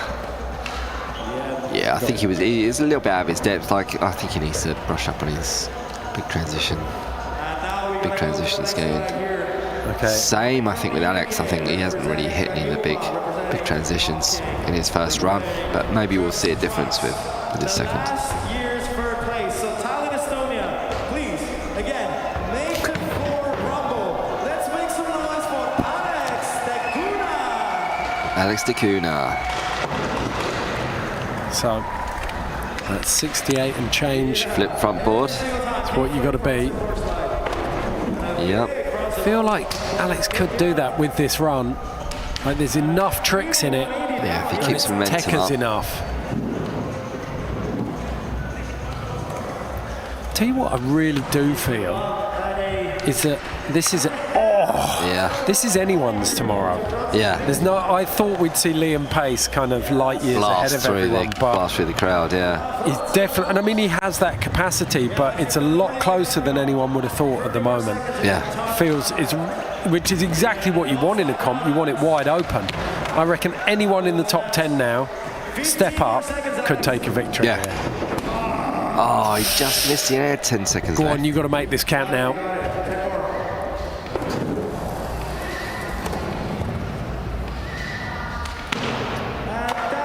Little tail scrape there, but I think probably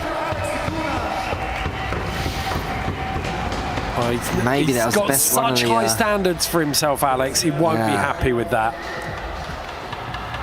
I think maybe you just the Kuna is fit. Please have my babies. Dan Catchy there, making his intentions clear. Wow. Pit Viper's finest. Alex Decuna a little bit confused by that one. Hey Dan, this is going to be a bit awkward later. We're sharing a room. So Yuri unless Korotan. Yuri Korotan can do anything crazy, I think Alex might have snatched this out of this heat. Yeah. It's the highest score. I think for me, I think it's got to be a 68.16 or better. I think he snuck in top 16, but yeah, he might have done. Like an hour ago. This guy broke his finger an hour ago or something like that, but he's still skating. So he does not give a damn. Ukrainians are tough as shit.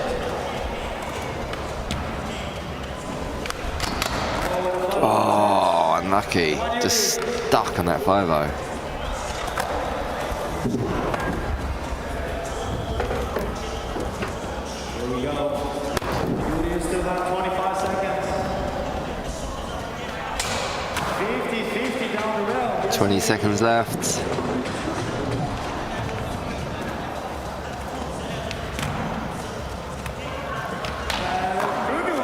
oh, just held on to that. He's knackered, isn't he? Like he's done. Absolutely cream crackered. So Yuri Korotan of the Ukraine is the last skater to drop. So that's the 12th and final qualifying heat done. We're going to see the scores come in. At the moment, we've got Diego Fioresi in 15th on a 68.16. Kishore Johnson in 14th on a 69.16. I think he'll be liking what he's seen. Adrian Bullard could have done enough with his first run. Stephen Pinero in 13th. Daniel Morag, the Dutch street champion who broke his finger yesterday on a 72. Got to say, I'm surprised. I thought we'd see mid-70s being our cutting off point. Yeah. But you look through the list of names who didn't really fire today. Jaime Mateo, Ivan Federico, Brandon Vallejo, Stelios Sakalarides. They're usually finalists, aren't they, every year? Yeah, you'd have put good money on those boys making it through.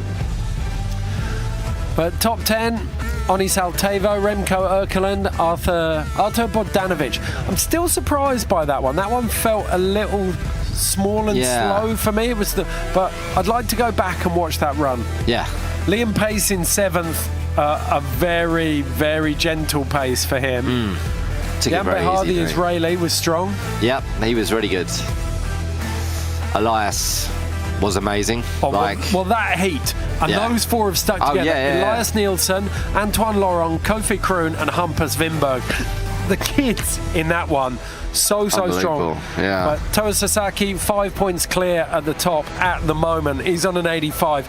And I don't think we've seen anything in this 12th and final qualifier, that's going to mix that up. We'll have a look though now. See if there's any changes in this top 8. So no, top 8 stays exactly as it was. Wow. And so does the back 7.